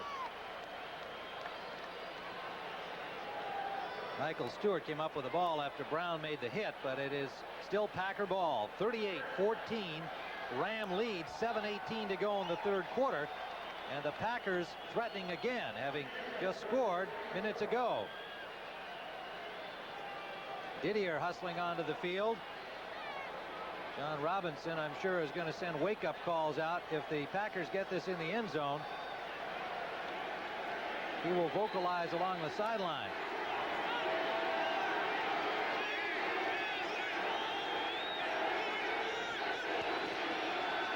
Forward. Touchdown.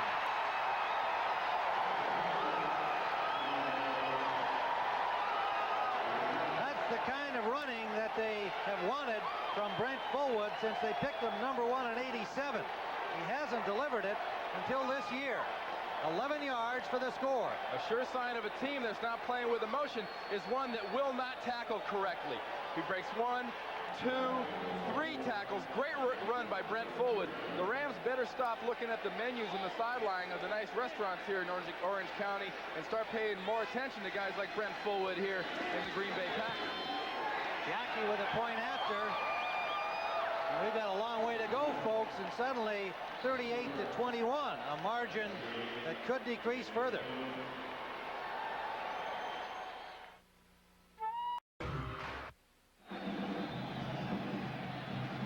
You're looking at Vince Newsom, number 22, giving a pep talk, we presume, to that Rams defense, which has given up 2 quick touchdowns here in the third quarter. Now the lead is 38-21, and he was being quite vocal to his teammates there moments ago. Green Bay kicking it off. Jackie.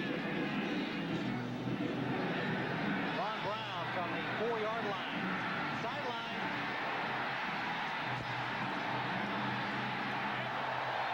To the 44-yard line. Johnny Holland got him, but it was the kicker, Jackie, who slowed him up. Well, that could have been a problem. Let's go back to that touchdown. Here's Michael Stewart lined up right here at strong safety over the tight end. You got an angle right here down on this guy. Brent Fullwood is going to just run right through here and break through. The key really is you got Newsom here, and about 2 other guys are going to get shots on him, and they're not going to make the tackle. Brent Fullwood's running hard, but the Rams right now are lacking the zing and the aggressiveness they need. Clifford Hicks misses him, Newsom misses him, and he's in. So a good return by Ron Brown on the kickoff has the Rams first down at their 43. Buford McGee gets a couple to the 45. Now this has been quite an interesting game in the way it has developed as McGee gets some turf removed from his helmet. You can see the early lead by the Rams and then a huge one at halftime. But 2 touchdowns here in the third by Green Bay, shades of what they did a week ago to New Orleans. Made this much more interesting. Key kickoff return by Brown, giving the Rams good field position, however. 2nd and 8. Everett eludes Harris, but Harris gets him again. Back to the 39-yard line. And that's Tim Harris's first solo sack of the year. He's excited. He told us last night, I got to get some sacks. They're moving me around. They're letting me freelance. I've got to get some results from it. You're not going to see him coming out of the right-hand side. Buford McGee, number 24, is going to try to block him. He comes inside, misses it the first time. McGee comes back and blocks him. Sign of a great defensive lineman, persistence. He comes back, and he doesn't get away the second time. He can move that big man, that's for sure. And he says, what do you think of me now, guys? Gave a little Mike Tyson look. 3rd down at 15. Everett, complete to Ellard, dropped immediately by Murphy. And the Rams will have to punt. What we're seeing, Tim, is a Green Bay defense that's playing the way they said they wanted to last night. Talking to Brian Noble and Dave Brown, they said we've got to be aggressive. We don't have to worry about Ellard. We don't have to worry about Everett. We have to stop the Rams, not one person. So Hatcher will come in to punt, and Green Bay will quickly get the ball back. So they are doing exactly what they need to do to launch what has to figure as an improbable comeback. Still got a long way to go. Hatcher's punt goes out of bounds at the 20-yard line. So we'll return to Anaheim Stadium. 4:34 still to play in the third. Rams on top. On the temperature on the field, Green Bay with 2 consecutive touchdowns has completely dominated this third quarter. -5 total offense for the Rams. Everett had 170 some odd yards. Bell had 117, 120 yards in the first half. Green Bay's playing the kind of defense that will enable them to get right back in this game. Majkowski airs it out. On the money. Sterling Sharp to the 20-yard line. The Rams are making a big mistake. They're letting a very enthusiastic, veteran-led team like the Green Bay Packers start getting excited again about being in the game. From the top of the screen, we're going to see this gentleman right there, number 84, Sterling Sharp, going one-on-one. Majkowski just fakes a little play action. Clifford Hicks turns to run with Sharp right here. Majkowski throws it as far as he can, and it's right over the shoulder. Beautiful concentration. Nice catch, Sterling Sharp. Clifford Hicks had the coverage and hauled him down, but not before he got to the 22. A 58-yard gain. 6 catches on the day. Incomplete as the intended receiver, Woodside, appeared to stumble as he hit the grass from the infield dirt here in the baseball configuration. Jerry Gray had the coverage for the Rams. 2nd down. This is a good time for Don Majkowski to temper his enthusiasm. He's probably getting a little pumped up now. He's getting excited. This is another time, like earlier in the game, where Don might be trying to force a pass. He's got to take a few deep breaths and concentrate. 3 interceptions in the first half for Majkowski, but he rallied from a bad first half a week ago.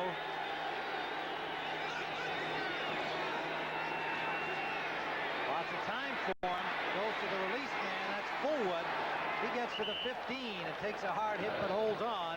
Fred Strickland, number 53, with the pop. Well, a quick look at the NFL activity earlier today, and that was quite a thriller. San Francisco from behind to beat the Eagles. Giants beating up on Phoenix. The Cardinals coming off a good win a week ago over Seattle. Washington whipping up on Dallas. And look at the numbers here. 47-27, continued high-scoring games. Upset there, Pittsburgh over Minnesota. They get to the rest. 3rd down and 4. 2 wide receivers for Green Bay. Again, Majkowski slipped, recovers. Has the 1st down.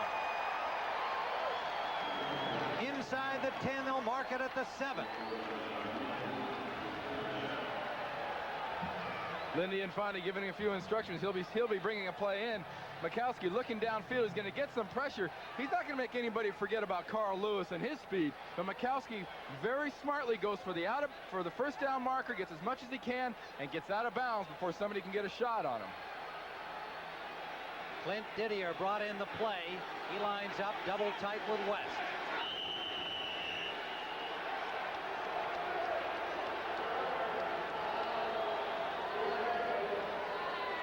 The Rams take a timeout, and we'll be back at Anaheim Stadium in a moment. Quality.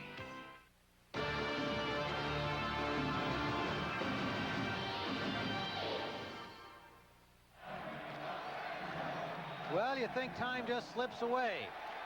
It does sometimes, but suddenly it can magically reappear. It did here during the timeout, which was called by the Rams. The clock ticked down to 21. Look at this, folks.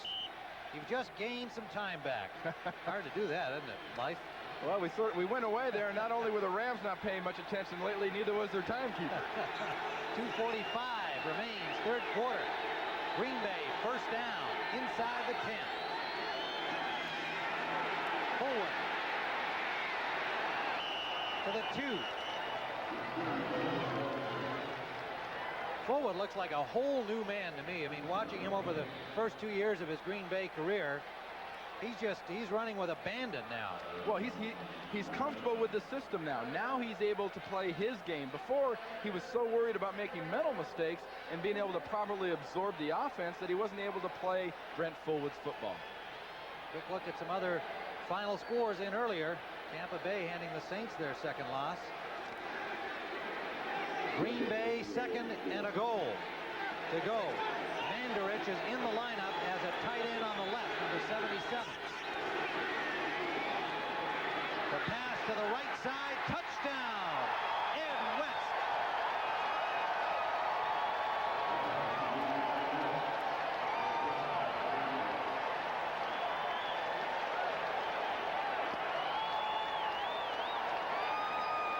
And those Packer fans in the end zone down there, the Brian Noble family and friends, are getting something to cheer about.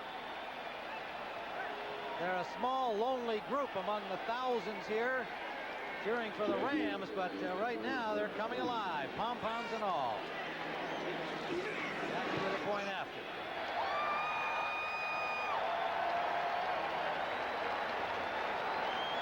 (38-28). 10-point deficit, 2:34 still to play in the third quarter. Well, here's West right here. They're going to run the play this way. Last time they were in this situation, they ran behind Mandarich, who's over here at left tight end. They don't do it this time. They fake that run to the left. They get the Rams going that way in the action. Ed West just delays. You see him just run out of your screen, and Majkowski just dumps him the ball, and there's nobody within 10 yards of him. Great call. Good call by Lindy Infante. There's big Ed West. You know, John Robinson said something interesting about tight ends. He said tight ends are made. They're not born. You've got to teach a tight end first to block, then you got to teach them to catch. They don't come as complete packages normally. Well, Ed West has just emerged here as a very important part of the offense. An acknowledged good blocker out of Auburn, and not regarded as a pass receiver when he came into the pros. But Lindy Infante working him in specialized situations, suddenly an important part of what they're doing. 10-point deficit and so much time left to play. 2:34 in the third. Imagine what Green Bay did a week ago to a solid team like the Saints. The Rams have to be getting a little nervous right now. Short kickoff at the 10. It is Ron Brown. Flags are down. They drop him at the 27-yard line. Burnell Dent, number 56. And one Packer is a little slow to get up down there, but apparently he's all right. You know, back in 1980 when I was with the 49ers, we were behind 35-7 to the Saints and came back and beat them 38-35 in overtime. So the Rams, this is going to be, here comes the call from Jim Tunney. Number 51 is 10 yards, makes it a first down. You know, this is going to be a great test of the Rams' character. It's very difficult to be up and pumped for a game, get off to a big lead, and all of a sudden see it dwindle. Emotion is not a light switch. You can't turn it on and off. They're going to have to play this one on guts if they're going to keep ahead of this team. Brett Farinay has picked up the penalty for the Rams. It drops them back inside their 15. Greg Bell meets a swarming Packer defense out the right side. Brian Noble leading it. You know that Noble is especially pumped up. Randy, you talked about it earlier. When he comes home, he's excited about being here. All those folks here to cheer. His parents are on hand, and you know he's going to really be an inspirational leader out there, and he's that kind of a personality anyway. Without a doubt, Tim. But, you know, when you get in this situation near the Rams, you can't make things go right. What do you go back to? You go back to what you do best. What do they do best? They get that big offensive line off the ball and just hand it to a running back. Just pick one, give them the ball. 2nd and 5. That's what they're doing. And it's Bell to the 43-yard line. A fine run by Bell. Johnny Holland finally got him. And a deadly combination is when you say pick a back, and the back you pick is Greg Bell. They come off the ball. The Los Angeles Rams, like few lines in the league. You see Cox 72 comes off. Tom Newberry gets stuffed by Brian Noble, but Noble's so busy occupied by Newberry, he slips. Doug Smith gets a good block on Nelson, the nose guard, and Greg Bell cuts back and makes a fine run. You don't want to see a back of that quality loose in the defensive backfield. First down, Rams at their 41. Play action. Everett, lots of time, and picked off. Ken Stills to the 45-yard line. Everett had all kinds of time there. Another ill-advised throw. That was, once again, they've run this play 3 or 4 times today. They faked their counter going to the right. Everett fakes the handoff to the back and peels back around on the play action and tries to hit Ellard crossing the field. Great positioning that time by the defensive back, though. Watch Everett here. You'll see the lineman on your right pull out like it's going to be a counter, fakes the handoff. There's nobody near him. He's got all the time in the world to throw. He tries to zip it in here. Gets it by Tim Harris, number 97, but doesn't quite get it by. Ken Stills alertly on the ball. Now he's been starting for the injured Chuck Cecil and playing well through the first 2 weeks. It'll be hard to dislodge. First down, Packers. Majkowski eludes the rush. Whoops, picked out, no, broken up. Intended for Kemp, and the Rams nearly come up with a big defensive play, but Jerry Gray can't hold on. This is one of the intangibles in football. How do you explain in the first half a quarterback throws average passes and they're picked off? Here, Don Majkowski throws a terrible pass. The only guy that has a chance is Gray. Perry Kemp comes in and strips the ball out. Nice play by Perry Kemp. That's a very heads-up wide receiver play. Here, Jerry Gray, you see, has the ball. It is an interception. Kemp strips that left arm, and he can't hold on to the ball. Excellent. Great camera work, too. Second down from the 45-yard line. The Los Angeles Rams. 48 seconds left, third quarter. Good catch by a stumbling Keith Woodside. Concentrating on the ball, and the Packers have another first down. You'll see Woodside at the top of the screen on this replay. Michael Stewart is going to be picking him up man-to-man. It's almost a pick. Doesn't quite clean him off. Look at that. Michael Stewart's he's tackling him before the ball gets there. Great concentration by Woodside. At the 34-yard line, the Packers on the move again. 2 errant Everett passes have been costly. Majkowski nearly coughed it up the other way. John Robinson's temperature going up a little bit, no doubt. And that's going to wind it up here for the third quarter with the score. The Los Angeles Rams 38, the Green Bay Packers 28. We now pause for a word from your local station. This is CBS. Coverage of the National Football League is sponsored by your Toyota dealer. Whatever car or truck you choose, you'll love the quality. Who could ask for anything more? New York Life, the company you keep. And by the U.S. Army, where you get an edge on life. Be all you can be. Tim Ryan with Randy Cross. 15 minutes of regulation time to be played at Anaheim Stadium. The Rams, who led 31-7, are now leading by 10. The Packers have the ball in Rams territory as we begin the fourth. Sideliner complete. Woodside to the 31-yard line. Got about 3 on the play. Driven out by Michael Stewart. Stewart, number 23.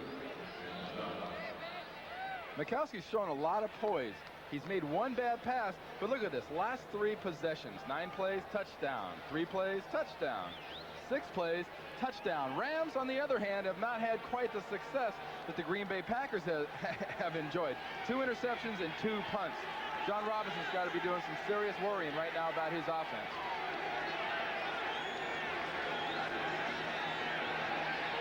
Majkowski sideline again. This time it is Kemp It'll be short of the first down by about a yard. It'll leave 3rd and 1. Brett Farinese on the coverage. Number 51 made the tackle. But Majkowski just appears to be throwing with great confidence here in this second half, as though the first half never happened. That's what he did last week. He had 3 pickoffs in the first half this afternoon, and Woodside's been getting a lot of action here. He's got dirt. They're tearing his numbers off his jersey. How come it's all on your back? His front looks fine. The back's got all kinds of stuff on it. 3rd and 2, Green Bay, 27 of Los Angeles. He'll run it. He did not make it. Fullwood, maybe a yard when they spot the ball. Alvin Wright and Sean Miller, the down lineman, standing him up tall, and they'll have a 4th and 1. I think this is a good move by Lindy Infante and the Green Bay Packers. There's plenty of time left in this game. If they were to go for it here and not make it, I think emotionally it could be a crushing blow. This is a smooth move. Take the points, get 3, pull within a touchdown. Chris Jackie, the rookie from UTEP. His first field goal try of the regular NFL season. From 42 yards away, and he's got it. 42-yard field goal by Chris Jackie. 38-31.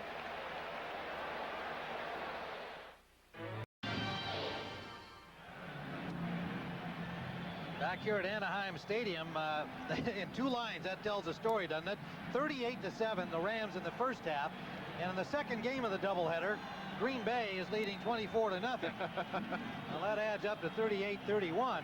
I tell you, so far in the second half, the Rams have not had the emotion they showed in the first half. And from experience, I've been in this position. Big lead, people start coming back on you. Last year in Phoenix. Phoenix had us. We had them 23-0 in the 4th quarter. They came back and beat us. Rams aren't thinking, let's be aggressive. The Rams at this point are thinking, we got to hold on and not make another mistake. So you wind up thinking survival, and that sometimes is a worse way to go. I recall that game because I broadcasted when the Cardinals came back, beat you guys 24-23. Out to the 20-yard line on the return. Carl Bland on the stop of Ron Brown. A good indicator usually of a team's emotion is their special team play. Right there on that last kickoff return, we saw Green Bay. They were swarming. He had guys get around his legs and stand him up, and they're saying, here, I'll hold him up while you guys hit him. Go ahead, take your shot. Jim Everett, 11 of 20, 184 yards. He has 2 touchdown passes, but he's got 2 intercepts, and they have been costly in the second half. 13:46 remaining to play. Bell got a couple, met by Bob Nelson. Number 79, Blaze Winter helping him out, number 68.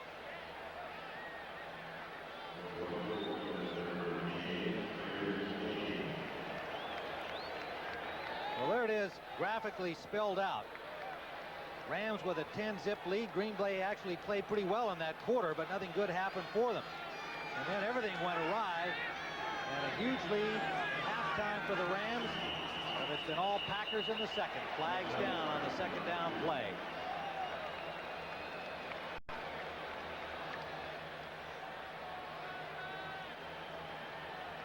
Ball start. Number 61. Still second down. Tony Slayton, the right guard, number 61. Rams have had to go without left tackle Irv Pankey since back early in the first half. Went out with a lower back problem, and Robert Cox has taken his place. There's a Pankey, and you know he'd like to be back out there in this circumstance with that lead slipping away. Well, these Packers are aggressive. You know, they say a lion can smell fear. Defenses can smell uncertainty and lack of confidence, and right now the Ram offense seems very uncertain. Second and 13. Short pass to Buford McGee, well covered by Holland. Tried to sneak McGee, circling him out in front there, and the linebacker Holland waiting for him. Brian Noble right there to help out. Just like they're gang tackling on special teams, the Green Bay Packers are gang tackling on defense. And that's the kind of thing. You got a guy like Tim Harris. You've got Brian Noble. They inspire that. Mark Murphy in the defensive backfield. Dave Brown. They want to rally to the ball. That's it. Lindy and Fonny said the most impressive thing about the Rams defense was they rallied to the ball. Well, Green Bay is doing all the rallying right now. Third down and about 9. So this is a really key third down situation for the Rams to reassert themselves.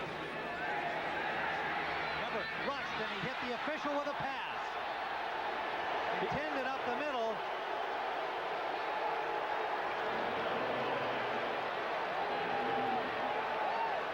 He was open, too. Hit him right in the chest. Andy Ansici was the umpire that he hit, number 115. You'll see this happen probably a dozen times out of the whole season in the NFL.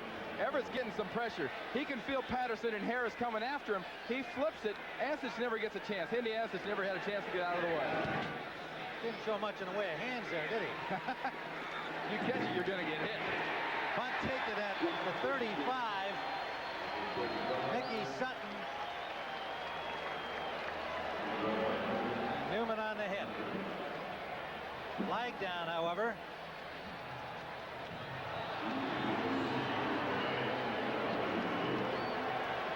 Against the Los Angeles Rams. Somebody downfield a little early. Looks like Lindy's saying make him kick it again. This is always a gamble, Tim. Now, the Packers could kick the ball. Formation. Left side of the line. Not up on the ball. 5 yards. It'll still be 4th down. You're talking about not being up on the ball. You see that happen a lot on special teams nowadays. The linesmen are told to count how many guys are actually on the line and how many are in the backfield, because guys want to cheat back a little bit, because these corner guys that are rushing the punters are quick. See, Robinson, look at him. He's talking to his offense. You got to take the pressure off this defense. You haven't done anything so far in the second half. Get off your... I mean, he's giving it to him here. But like I was saying, this is a gamble. You can't have the ball at the 35. The gamble is Patrick can't hit you again.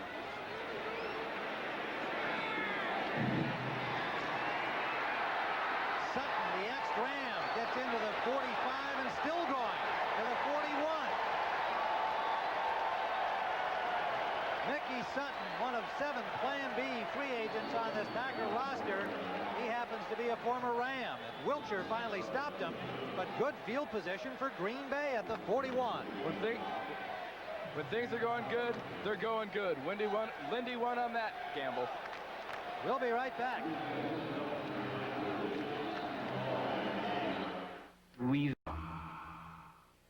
Attention football fans.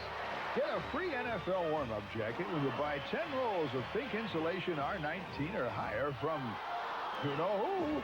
But hurry, offer ends October 15th. Once upon a time, there was a guy named Goldilocks who was thirsting for refreshment. But this one, and this one. So then he moved to Diet Coke, and it was just right. The real cola taste you can drink more of because it's just 1 calorie. Hey, somebody's been drinking our Diet Coke. Yeah. And there he is. Hey, it's the 3 Bears. What's up? Yeah. That's for the taste of it. Diet Coke. Sports. You think Tony Mandarich wants in this game? He hasn't taken his helmet off since the game began. Now, which guy's ready to go? You got the backup quarterback here. Delwig is sitting here going, well, you know, you go out to the right. We've called a play over here. Mandarich is going, the heck with a play. I want to be in the play. Green Bay ball, 41 of L.A. First down. Deep for Sharp. Flag down, incomplete in the end zone. A likely interference call, but let's be sure. If he pushed off, they're bringing the ball downfield.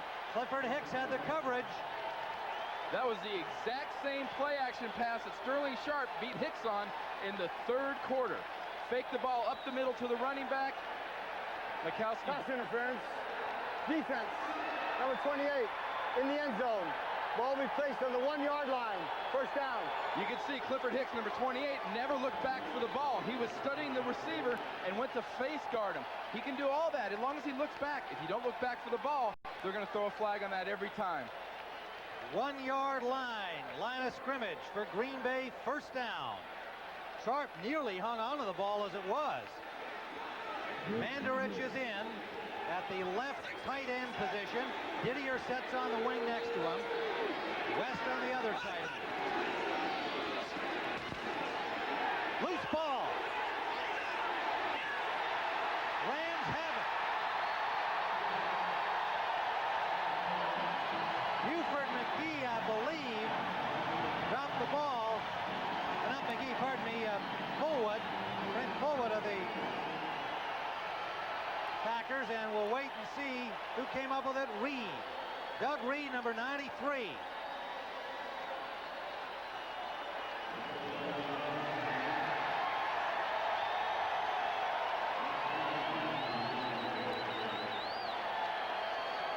We've got a Ram down on the field. The training staff and John Robinson are there paying attention.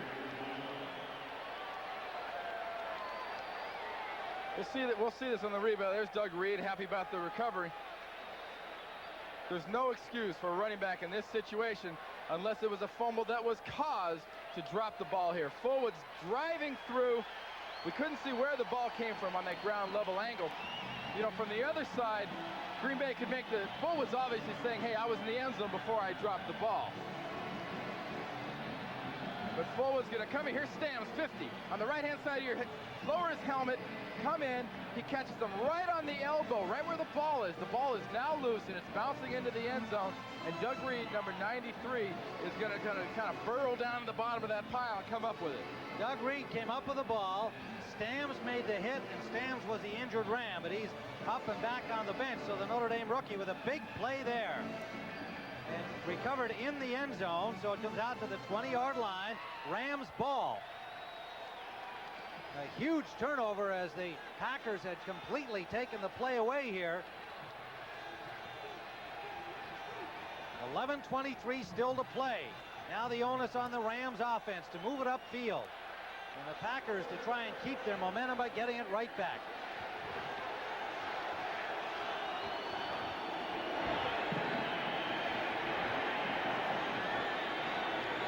Apparently, the replay gentlemen were taking an extra look at that play, and it stands as well. A Fullwood fumble, covering the end zone by Reed of the Rams. First down at the 20. Everett, incomplete, intended for Eller.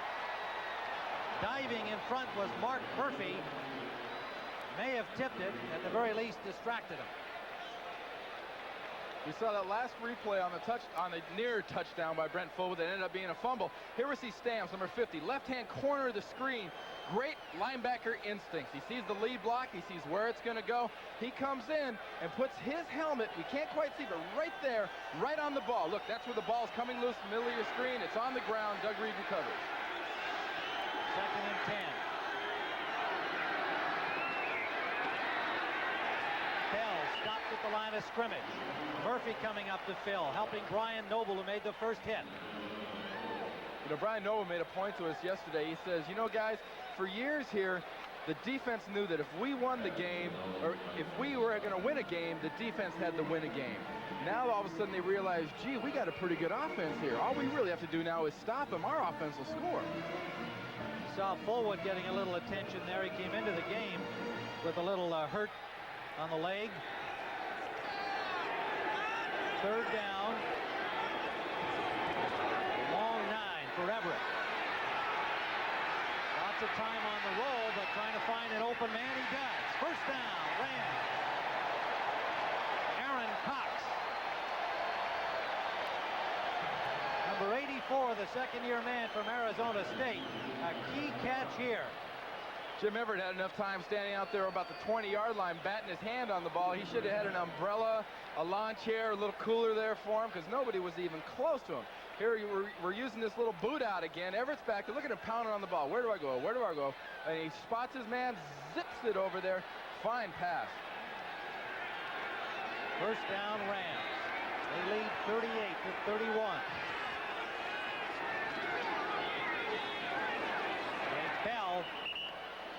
Bell gets about 3 near the 35. Nelson tripped him up.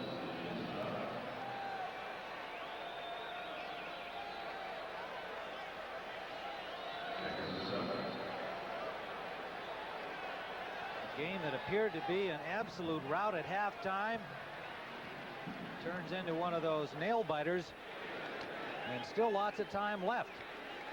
Just crossing the 10-minute-to-go mark in regulation time. Second down. Holohan picks up about 3. Linebackers John Anderson and Johnny Holland trying to stop him. Anderson's not a real flashy linebacker. Very, very consistent. Great against the run. Great against the run. Against the pass, he's all right. If he was better against the pass, he'd be out there in the nickel situations. He isn't. Saw Fritz Shermer stepping up the Rams defense for the next series. San Diego has defeated Kansas City for the Chargers' first win under Jim McMahon. Third down. Holohan again, stretching to the first down. He had it anyway. Bernell Dent made the tackle there. And a quick look on our CBS Sports Wire at all of the scores from earlier today in the NFL.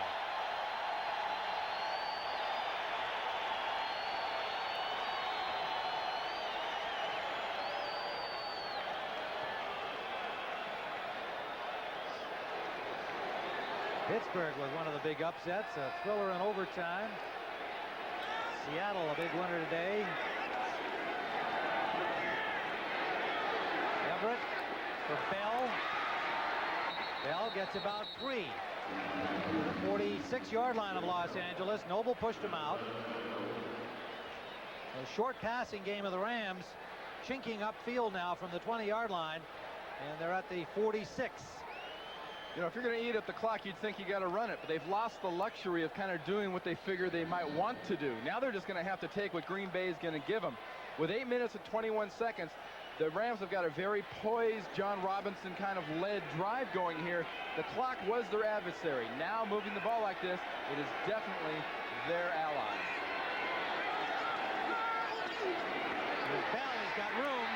Noble pulls him down, but he has a first down. In Packer territory at the 44. The slumbering Rams waking up here as they got that turnover in the end zone and are grinding up yardage and the clock. Well, it's one of the great luxuries of having a veteran offensive line as the Rams do. At a time like this, you look to that group to reassert itself and take over a football game that seems to be slipping away. Bell now has 159 yards rushing on 23 carries today.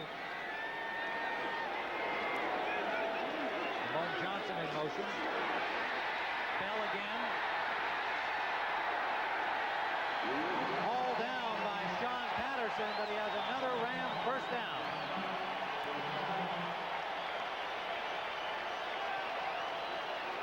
The Rams aren't doing anything extremely fancy right here. Watching the middle of the screen, Doug Smith comes off a little wham block on Boyarski, 61 by the fullback, and Greg Bell just doing some nice running. Once you get that running back the first 3 yards and get him past the defensive line, it's up to him to do his stuff. Here, Greg Bell is limping a little bit. I know in this kind of heat, we've had a few other guys coming out with cramps. Hopefully it's nothing serious.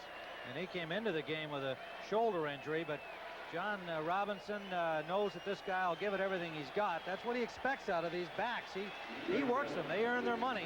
They always have under Robinson. Right here at the end of the play, he got a knee by Patterson as he planted that right leg. Patterson kind of crammed his knee into the back of his knee, upper thigh. That could have been it, but you can never tell. He's getting a lot of work. First down, Rams.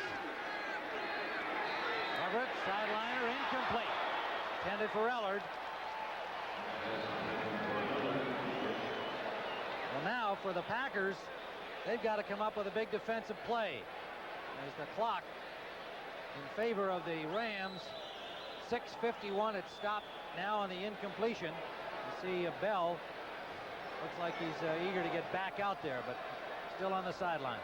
Well, it's hard to really say. A John Robinson type back from the days he was at SC or here with the Rams, it's not a particular injury, it's cumulative trauma. They get the ball so much, they get banged up. Here, 10 plays, this kind of a drive is eating up the clock and is going to kill Green Bay. Everett, safe man is Holohan, and Holohan picks up about 8. Ryan Noble stops him in the infield dirt. There's another interesting high-scoring ball game in the fourth quarter. Miami and the Jets tied. 66 points on the board. The Rams run that play we've been talking about. They're going to fake the counter with the lineman on the left-hand side of your screen pulling, fakes the handoff. Instead of going downfield, though, Jim Everett's been burned on that. He drags Holohan across the middle and hits him on a nice, safe pass, picks up a good 7 yards. Got to believe nice, safe passes are going to be the order of the day for the Rams. Definitely. Third down and 2. Bell back in. Buford McGee. This is Bell, and he's hit behind the line. Tim Harris rocked him. Bell did well to hold on.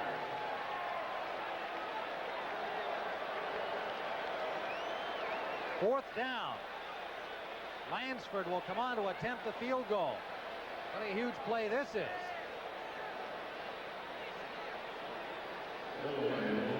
Greg Bell knows I got a good offensive line in front of me. I'll just zip up here and get this first down.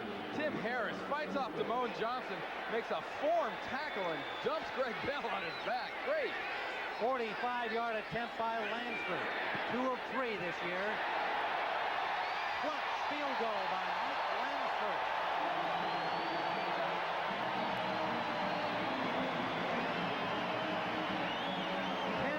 Lead, 5:17 to play. Working to be the best they can be. Teammates, sponsored by the U.S. Army.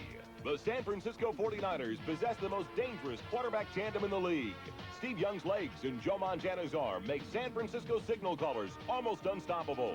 A spectacular run by Young beat the Vikings last year, while Montana's passing delivered the game-winning touchdown in Super Bowl 23. Young and Montana have both come through in the clutch. Teammates who make the 49ers the best they can be. Dear Dad. CBS. Jim Ryan with Randy Cross at Anaheim Stadium. Tonight on CBS, why are so many hospital workers, including a respected chief of orthopedics at San Francisco General, quitting? Well, they're afraid they could end up with AIDS. That's tonight on 60 Minutes. That will be seen in its entirety here on the West Coast. That's followed by Murder, She Wrote, the season premiere, and then a couple of specials on Special Sunday. First, Island Sun with Richard Chamberlain, and then it's Wolf. All tonight on CBS. Coming next will be 60 Minutes. Except on the West Coast at its regular time. Lansford's high kickoff. Taken by Scott Stephen, the linebacker again. He's made 2 of those catches today. Down at the 21-yard line.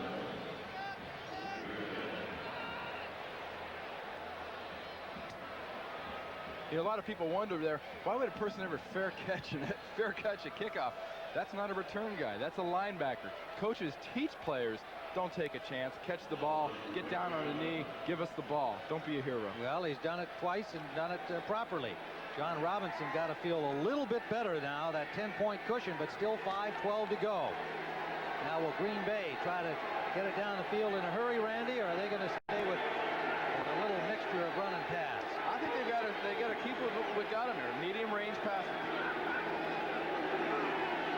Play action stuff like that. Sterling Sharp, first down to the 32-yard line, the 35-yard line. Lindy Infante's talk with us last night almost seems prophetic. Here we'll see at the bottom of the screen, Sterling Sharp, number 84, pushes the Darrell Henley off. Great zip pass right on the sideline.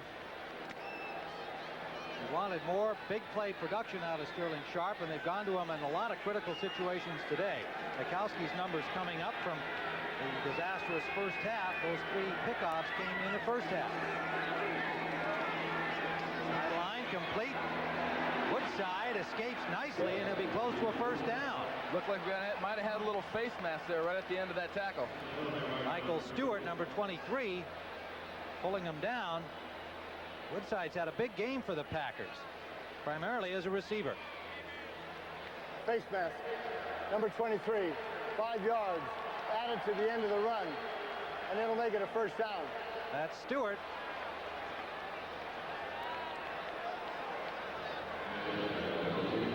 You get a back like Woodside fighting and running like that. There you see Michael Stewart gets his hand right in there into the face mask. It's quick. He didn't do it long, but it was a great job of catching it by the ref on the far side. Darrell Henley is on the right corner for Clifford Hicks. We haven't had an injury report on Hicks, but of course he got burned a couple of times on long stuff. Majkowski, deep sideliner, complete to Sharp, and it was Henley who got burned. Sharp still going to the 12-yard line. Sterling Sharp from South Carolina, the #1 pick a year ago. He is having himself an afternoon. You get a wide receiver that you pick #1, like a Sterling Sharp here at the bottom of your screen. You expect him to have speed. You expect him to have good hands. You expect him to have agility. But the intangible, watch this. He's going to get up. He'll start running. Look at the strength. He can't be tackled by one person. Guys are trying to pull him. He'll start fighting. Look at the knee drive. He doesn't want to go down. He's a fighter. 8 catches today, 187 yards and a touchdown, and Green Bay on the doorstep again at the 11-yard line.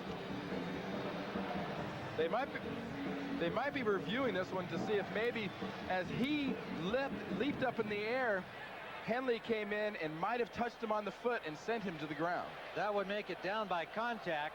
That's a tricky one to call there when you see such a great effort on the part of the receiver. Now we'll see the end zone look here, and what we're going to look for is was Sharp touched in the foot or lower leg by Henley diving underneath him. Look, here comes the ball. No. Wow, it looks like I don't know. Hurdled him. It looks like he came through clean. The runner is ruled down by contact at the 34-yard line. 34, it'll be first down. How about this guy here? No, he's still on his feet here. They're going to rule that Henley did brush his leg as he was in the air after he caught the ball. Well, you know, either way, whichever way that play went, you have to say that's a shame when a guy makes a great athletic play like this. And for just the touch, if it occurred here, according to the replay officials, it did. And for that to be eliminated, it looks like he got a hand on his right foot. There you go. From this sideline, it looked like from the end zone that he dove between them. But from the sideline, you can see his left leg was moved by Henley as it moved through. Correct call, but a great athletic effort by Sharp. And they will bring it back to the 35. Now that changes the complexion of things considerably for Green Bay, but they do have a first down. And they place it at the 34-yard line of the Rams. 4:20 still remaining. Well, we have had it all in this game, and yet another high-scoring game, as we have seen throughout the league through the first 3 weeks. And now Sharp, 8 catches, 164 yards. His best as a Packer.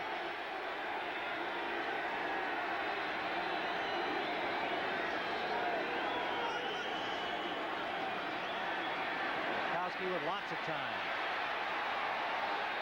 Can't find a man and takes it out of bounds. Just got back to the line of scrimmage. Now don't forget 60 Minutes upcoming next following our NFL coverage, except on the West Coast. You'll see it at its regular time. Second down and 10 as Majkowski got just to the line of scrimmage. That was a good, smart play by Majkowski there. He threw that, was going to throw that ball, looked like into the middle of the field trying to find a receiver, had the common sense and the presence of mind just to pull it down and take a gain 2 yards. Packers trying for yet another improbable comeback. That's blocked at the line of scrimmage. Batted down. I believe Alvin Wright got a hand on it. Number 99. Third down. There's Alvin Wright. He's 6'2". He's listed at 290. I put him a little bit closer to 300. And he must have thrown that ball awful low for Alvin Wright to get up and bat it down.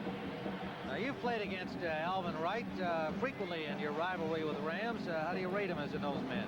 He's a very good nose guard, very strong, very aggressive. You'll see him right here in the middle of your screen, gets his hand up. Good play by Alvin Wright. This is the key time for the Packers. They've got to have a first down here. They've got to get 7 on this drive.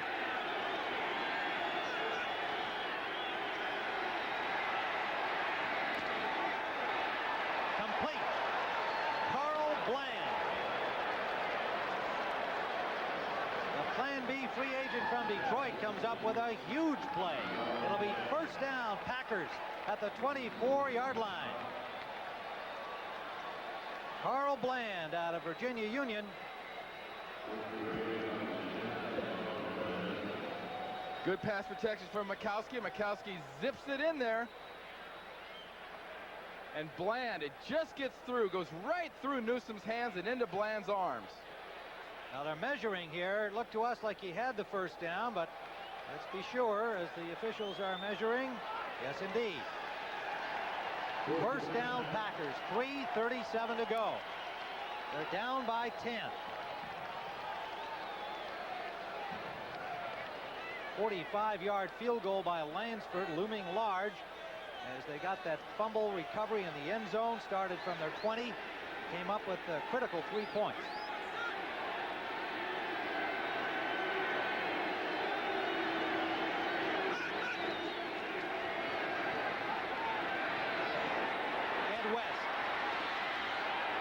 To the 12. First down, Green Bay. 3:10 and ticking. Other games still underway. Denver by 10 over the Raiders. San Diego defeated Kansas City. Yeah, I find it curious, Tim.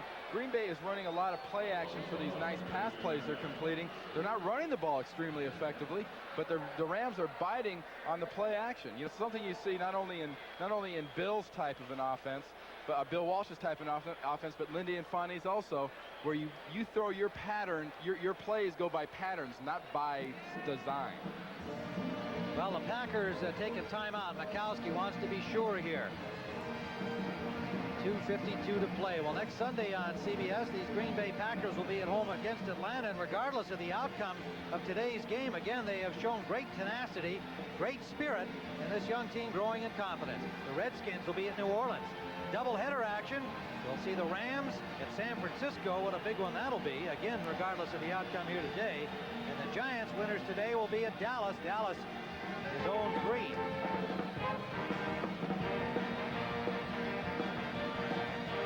Well, you know you're in La La Land when you check out the fans here at Anaheim, but those are the Packer fans here in Los Angeles. No doubt some of Noble's Knights down there. Painted in the green and gold. You know, I made a point just a little while ago about the plays. Lindy Infante seems like if he wants to run a certain pattern, he's going to call the play that has a pattern in it. If it's a drop back, fine. If it's a play action, that really doesn't matter at this point. He's trying to get a receiver to a certain part of the field. First down, Green Bay. Woodside and Michael Haddix in the lineup now in the backfield. Haddix to block. The pass is out to Haddix, and Haddix fights his way to the 2-yard line. Michael Haddix, another Plan B free agent coming over from the Eagles. First down and goal at the 2-yard line. Each team with 2 timeouts to go. Richard Brown and Michael Stewart stopping Haddix there. Well, they're going to measure this. It appeared to be a first down, but they're calling for the sticks. Everett warming up on the sidelines. John Robinson was just over talking to Jim Everett, and you got the impression just from watching this from up here, he was telling him, look, they might score, we're going to get the ball back, you'd better hold on to it. What you have to do is you've got to get the first downs. We don't want these guys to get the ball back. And it is a first down. First and goal. The ball is just outside the 2-yard line.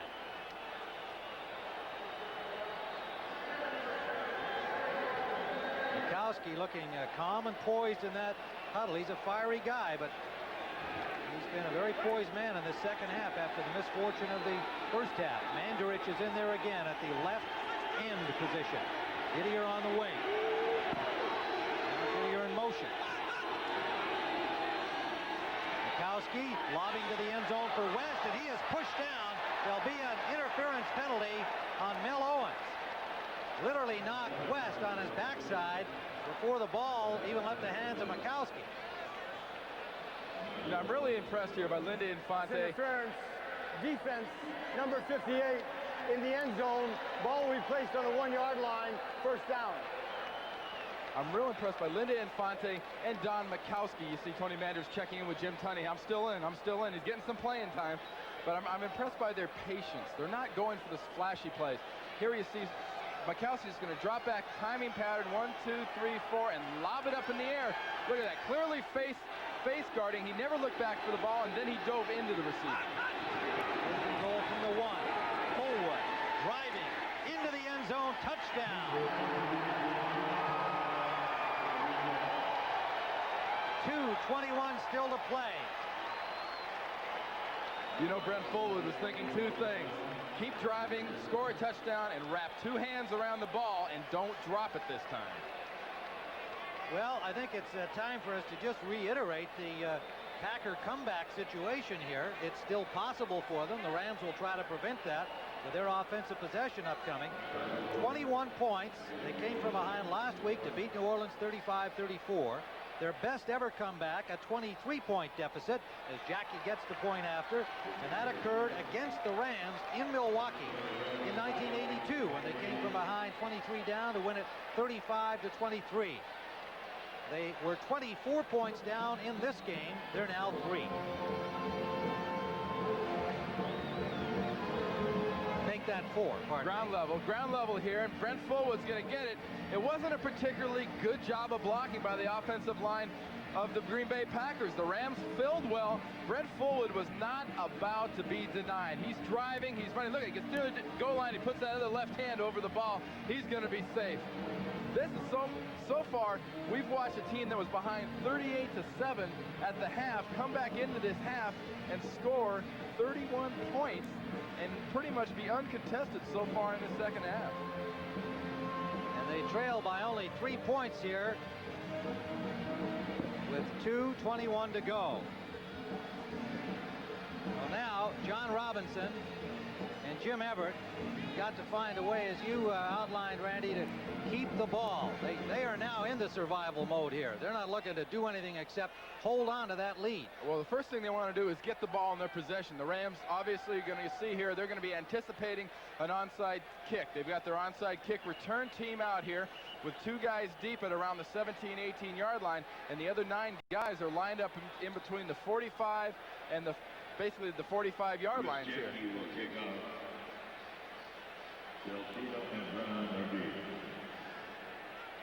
Chris Jackie will be kicking it off, the rookie.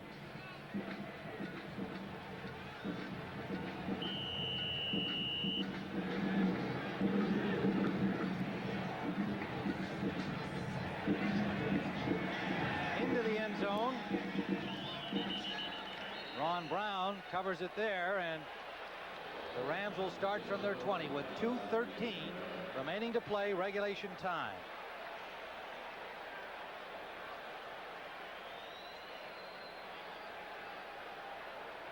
Lindy Infante on the sidelines, hoping for that big defensive play. Anaheim Stadium, and it's kind of strangely quiet here. These fans saw their team up with a huge lead. Suddenly, they're looking at a 3-point deficit in a game that is spelled out on the scoreboard. 38-7 at halftime for the Rams, and it's been all Green Bay. At this point, the Rams need 2 first downs. Both teams have 2 timeouts. 2 first downs, and this game is over. That is Buford McGee. Swing it out into the flat for McGee, and he picks up about 4. The clock is stopped. You know, that's a curious play. I got to be honest with you. Why throw a pattern out near the sideline where you know even if your guy catches it, he's going to be immediately knocked out of bounds and stop the clock? You want to eat it up. I'm sure if you're supposed to turn it upfield, but you're throwing the ball within 3 or 4 yards of the sideline. That was a little unusual. Also, of course, if you make any mistake at all, it's picked off. The guy's got nothing but end zone staring him in the face. Second down and a long 6. Everett upfield this time. Good catch by Ellard and inbound. At the 39-yard line, Jakes forced him out. Linebacker Johnny Holland looked at the official kind of questioningly about whether or not he was inbounds. Well, the key here on a play like this is when the receiver goes up and catches the ball, does he have both hands on it and do both feet come back down inbounds? Has he got possession? There's one, and he drags the other one in. That is an all-pro play right there. Henry Ellard. Ron Pitts has taken over for Jakes at the left corner. Pitts just coming off a knee injury. Jakes has had a few problems during the course of this game and a couple last week as well. They're probably reviewing this upstairs. It's a catch. He seems to have possession of the ball. I don't know. Hard to tell. That's going to probably be in the inconclusive category. This is curious, though, Tim. Is this illustrate the change in the Los Angeles? The play stands. Completed catch, first down. It is inconclusive is indeed the case, and so the play stands as called a legal catch. Does this show the change in the Ram offense? I mean, the Ram offense a couple years ago, they'd run the ball to grind it out here. Jim Everett's dropping back and throwing it. Well, right, and it's not that Bell hasn't been doing the job for them. He sure has. They let him carry it this time, and he grinds out about 4, maybe 5. John Anderson on the hit. And we have reached the 2-minute warning. 1:59 officially left to play. Rams 2nd and 5 when we return.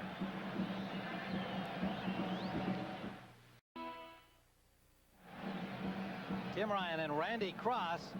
This has turned into a thriller from what appeared to be a rout. 1:59 to go. 2nd and 5. The Rams have the ball and a 3-point lead.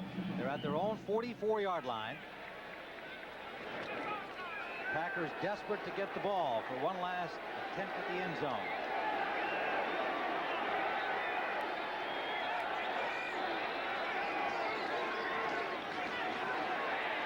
Greg Bell. Close to a first down. Noble and Harris on the stop. Packers take a timeout. They'll have one more to go. Greg Bell is now up to 175 yards on the day and 27 carries. So he has been effective on the ground, to say the least. Well, a quick look at all the scores from earlier today. 49ers coming from behind to beat Philadelphia. Montana, big day. Jimmy Hoffa still missing. That story indicating rumors that he was apparently buried under the Meadowlands turf. Washington, a winner today. Chicago, big over Detroit. Pittsburgh, a big upset over Minnesota. Vikings struggling the last 2 weeks. Buffalo and Houston in a shootout in overtime. 5 touchdowns for Kelly. Seattle bouncing back from last week's loss. Indianapolis over Atlanta. The Colts losing to the Rams last week. Both quarterbacks hurt in that game. Dickerson injured as well. Tampa Bay upsetting the Saints, have lost 2 in a row. Another good day for Testaverde. And Denver, their 2nd win in a row over the Raiders. And San Diego wins their first under McMahon, and a shootout that finally ends with the Jets on top. High-scoring games. Lindy Infante, I would think, disputing the Ellard catch as being a good catch, but he's on the far side of the field. So that's like a tennis fan at the U.S. Open up in the cheap seats whistling at a line call. And that's assuming that that's what Infante was complaining about. No doubt he'll tell us when we get to Milwaukee next week. Short of a major disaster on the part of the LA Rams, if they can get this first down, I believe this is your ball game. 3rd down and a half yard. Bell.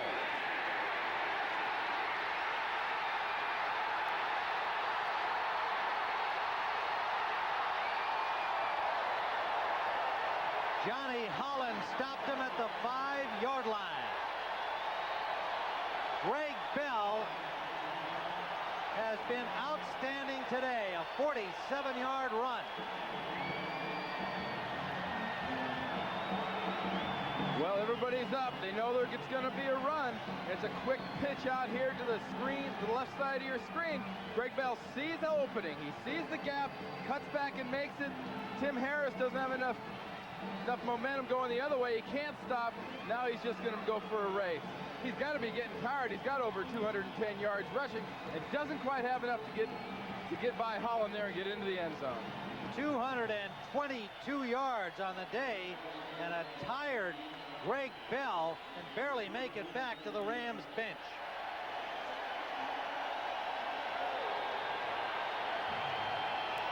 Greg Bell is not concerned about Eric Dickerson not being in a Ram uniform.